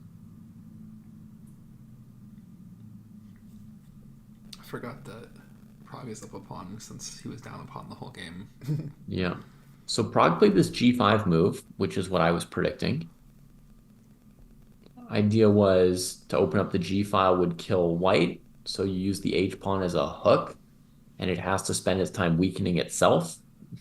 Really horrible lost tempo for white, H4, H5. Then with G4, we have the idea of taking the pawn or pushing G3 at some point. I would assume a computer eval would say black's just winning. It looks really nice for black. I mean, the bishop, pawn on D6. Yeah, just like rook E1 and then G3. Just looks nasty. Black didn't even play bishop A8. That was like the mild surprise, huh? Yeah. And I guess he doesn't fear the that's like trade. the position's so bad he can't even simplify with knight B7. Well, the endgames look really bad for white because you'll have this B pawn. Oh, he just goes G3. Yeah, Prague's winning this game. G3 is sick. 100%. It is sick. Yeah, because he's winning this. if you take it, G2's dead, and if you don't take it, then you're just open to queen H5 to H2. So, yes, Cubics, I mean, rook H5 might be winning, or rook E1 G3, or rook E1 queen H5, but Prague he's a very kind killer, and he just looks at it and he goes, this move is the most direct killing. If rook E5, he's going to take on F2 with check, take on G2 with check, and only then recapture on E5. And otherwise, White's already got to make this choice about F3 or FG. Yeah. White might have to go FG. Yeah, also on Rook H5, I mean, there's Rook E7 stuff, so just wants to keep the Yeah, initiative. by the time he plays Rook H5 or Queen H5, he wants to just be threatening direct, checks, attack. Knight B7, okay. Will he throw in GF2? I think he does. Oh yeah, might as well. GF2 and White's king is weak. Yeah. For sure, that's a pawn trade you want to make. I mean, unless there's some surprise move like Queen B6 that's even better, right? How? Queen B6 looks pretty good. Queen B6? Yeah.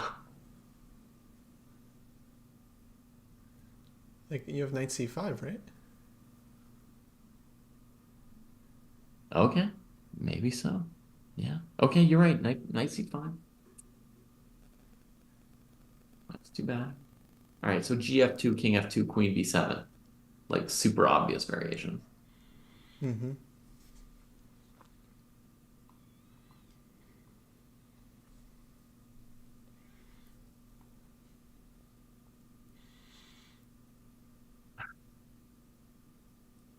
Yeah, looks game over. It looks like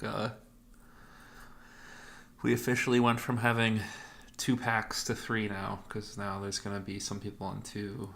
Vidit and Prag will be on 1.5, and there's a few people on 1 after the draws. Right? Or no, they're on, on 1, because everyone was on either half or 1.5 currently. Mm-hmm. So Yeah, who will Queen lead? It'll be F3 is Gukesh? reasonable. Now, note that after Queen F3 co-sign, The 1.5. Black could trade on F3 and then take on H5. And it's completely lost, right?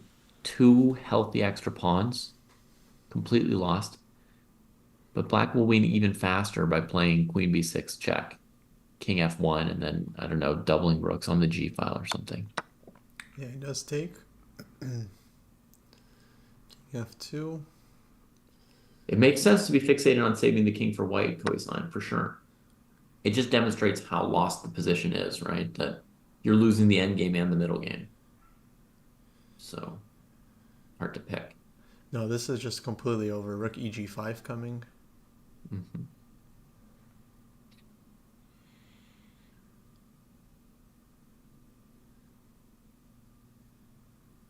I don't even see a move here for White. Like, you can't go Rook G1. I mean, the only move that stops mate is probably co-sign's move, Queen F3. But it's dead. Dead.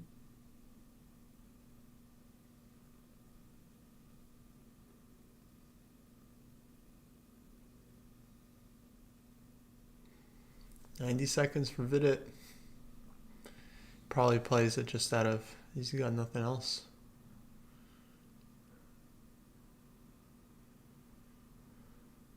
Ghosty, maybe on the rest day we could do a dojo talks whether or not you should use the eval bar in broadcasts.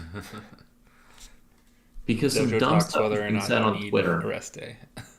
Some really dumb stuff has been said on Twitter, and I don't like to argue on Twitter because you're like using 2 sentences and like abbreviations and stuff. It's just stupid.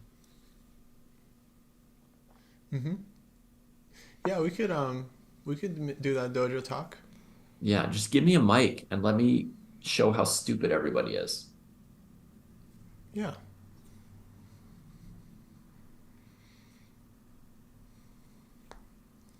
It has become a very hot button issue.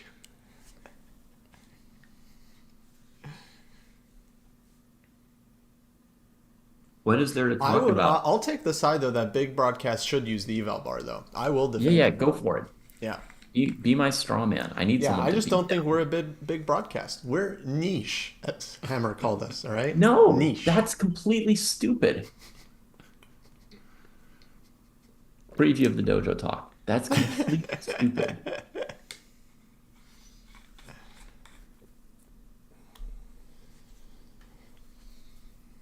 Okay, Queen F3.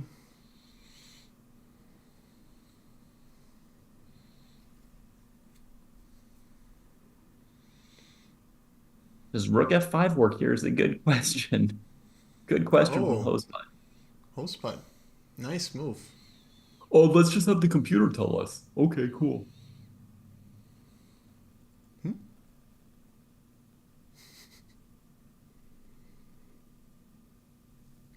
All right, rook f5, queen f5, queen g2, king e3, rook g3, king d4. Not worth it. What? Not worth it. Not worth it? Your king's running away. What do you mean? We've got queen b2, we've got c5, Mm-hmm. queen b2, king e4, queen b4, rook d4, queen e1. Oops. Queen b4, white resigns. No king e4. Queen b2, king c4. No. Queen b2, king d5. Queen b3. Oh, it's white's murdered. King c6? Seems implausible. Queen c4, king d7, rook g7, king d8.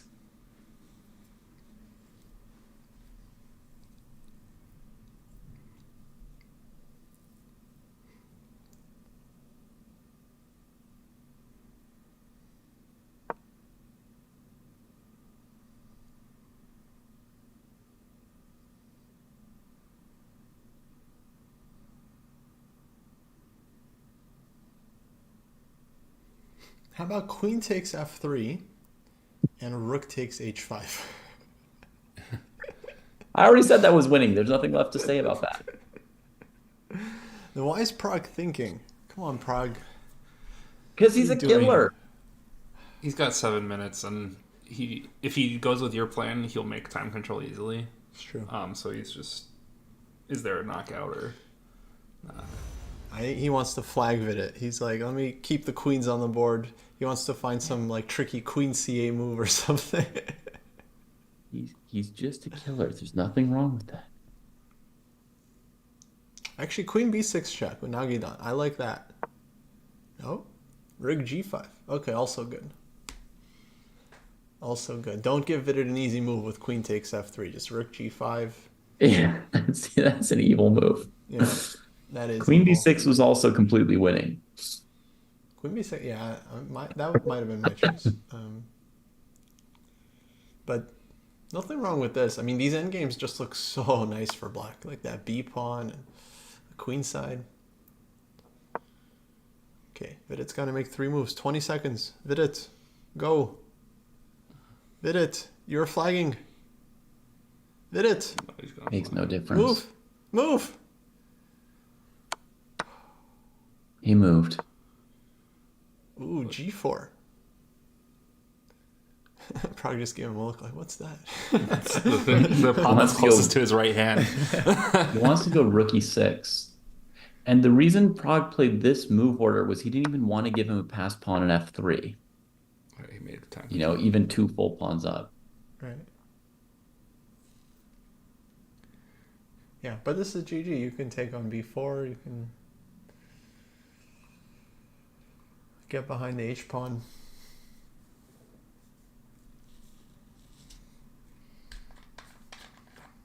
Yeah, Prague's winning this.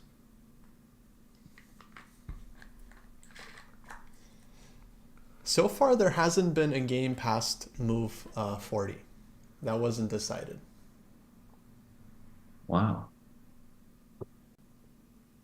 Was the Abasov game, Fabi Abasov, yesterday, didn't they make it past 40 or did they not? I don't think so. Or maybe it was like right around there. I think that it ended. I think Fabi beat him before time control. Okay. Seems so liquidated that it seemed like it had to have been after 40, but No, because he tried to challenge Fabi. You know, like he decided to not just slowly die to the A pawn, and he went for a critical line in time. in the last few moves of the time control, yeah, he resigned on move 37. He was mated Okay. by move 40. Fabi drew. Yeah. That makes sense. We were expecting that one. Yeah. He had that position in hand. Well done. Well played by Fabi. So, one decisive game today, most likely. Unless somehow Prog messes this up, but I don't think he will. So it'll just be.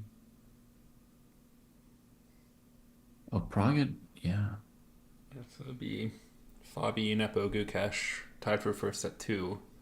Yeah. Prog and Vidit at 1.5. And then the rest of the pack at 1. Yeah. Probably the only one that bounced back immediately. Yeah, that's right.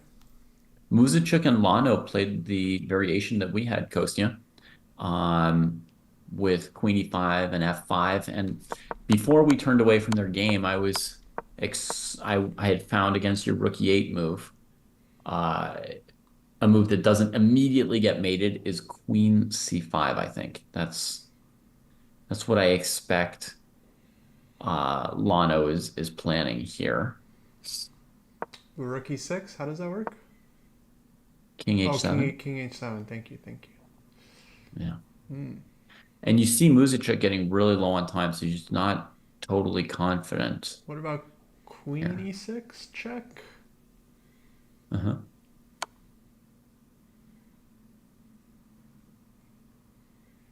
That's pretty strong.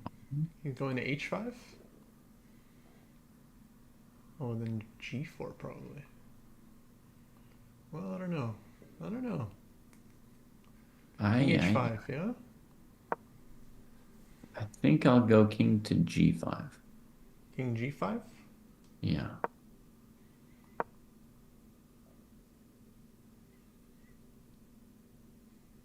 H4?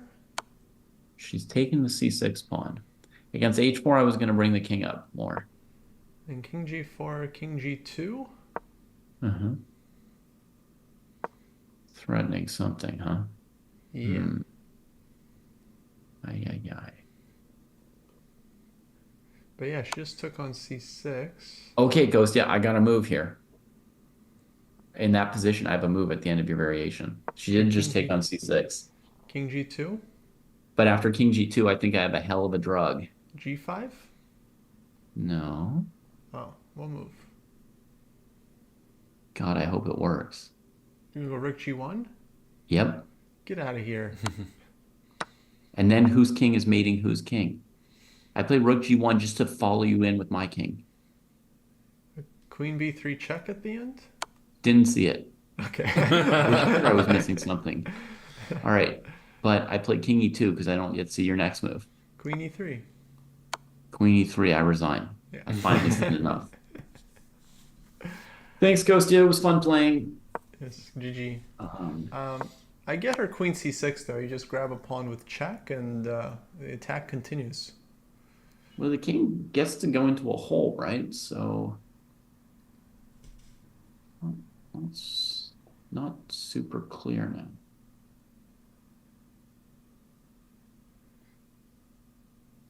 Yeah, not quite over yet. Lano's thinking, which means she might also be contemplating Queen F6.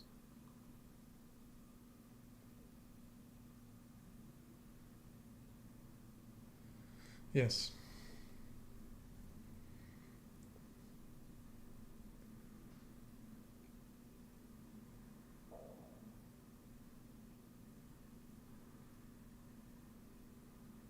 Against King H7, I would go Rook F8 for white, preventing moves like F4 and Queen D4. I'm definitely a little bit worried about my own king as white here. Right.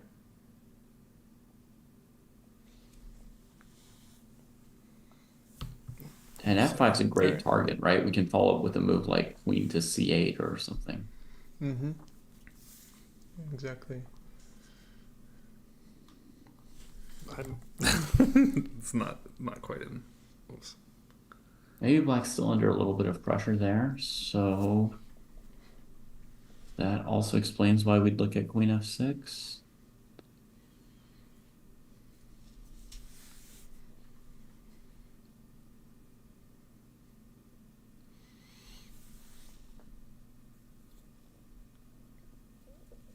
All my cool moves aren't working, Kostia. I don't get to show off any cool moves today. I think Prague just ended the game, by the way. I like his solution a lot. Vidit looks like he wants to resign, but Prague's not at the board. He just played rook h4. Because on rook takes h6, you go rook g5. White loses their shred of counterplay, and then the b pawn, the black's king is even closer to that too. So Yeah. that's very technical. Love that from Prague. He's gonna force Vidit to make a move. He's not gonna sit down. Oh, Prague did that thing where you walk to the board to check if your opponent's ready to resign, and he didn't, so he's gone again.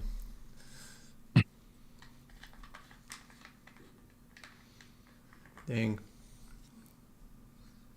Vidit, it's okay. You're going back to even. Oh, you're right. We got some tiles. You're fine. Yeah.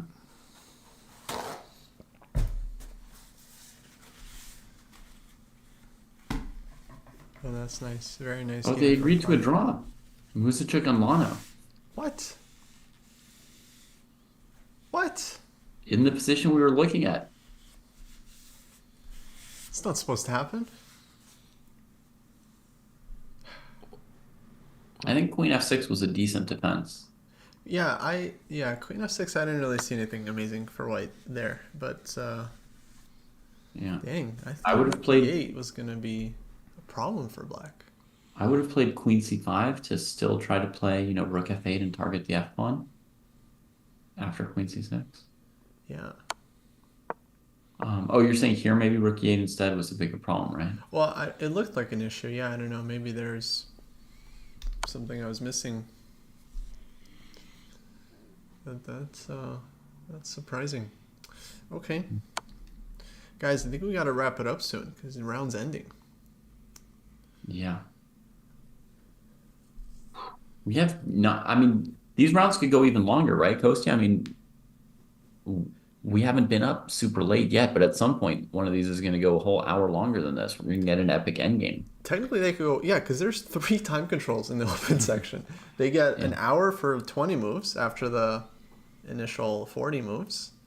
And then after the 20 moves, they get like another 15 minutes or something. And then they get the increment at some point, too. Yeah. It's like... Rest days on Monday, by the way, Pravid. Yes. Tomorrow is round 4. We'll be back tomorrow. David, are you around tomorrow? Yeah. Oh, awesome. All right, it's gonna be a full house, and I think we got special guest Jesse February joining us for tomorrow. So Yeah, you've got another guest, so I'll wait in the wings, no, I don't know. I guess. The more the merrier. it's a watch you just party. want to turn a huge party. Okay. Yeah, it'll be fun. Gotta ask Max if he wants in and get the whole like Ultimate Sensei group. Yeah, we should get Max in at some point. Chess gains. Yeah. See if Kimmy can join the round. Yeah. Okay, Vidit. All right, I see. He wants to keep the rooks on the board. So rook h5, he's going to go rook e7. And just try to latch on to this c-pawn. But I don't think it's enough. Like, minimum black can give like rook h2 check, rook c2, and just take everything under control. Wait, wouldn't black take with the other rook on h5? Oh, yeah, I was You can thinking... take with the other rook, you're still threatening the other pawn. Yeah, good point. Rook gh5 is probably even easier. And then, you have the pawn, you have rook h7. Yeah, you're right.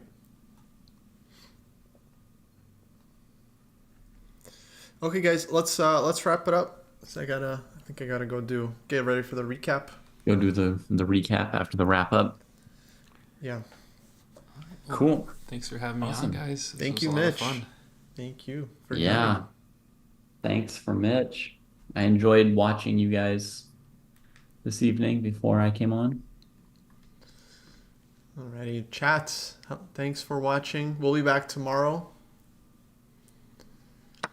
See you guys next time on the show. Take care, everybody. Take care.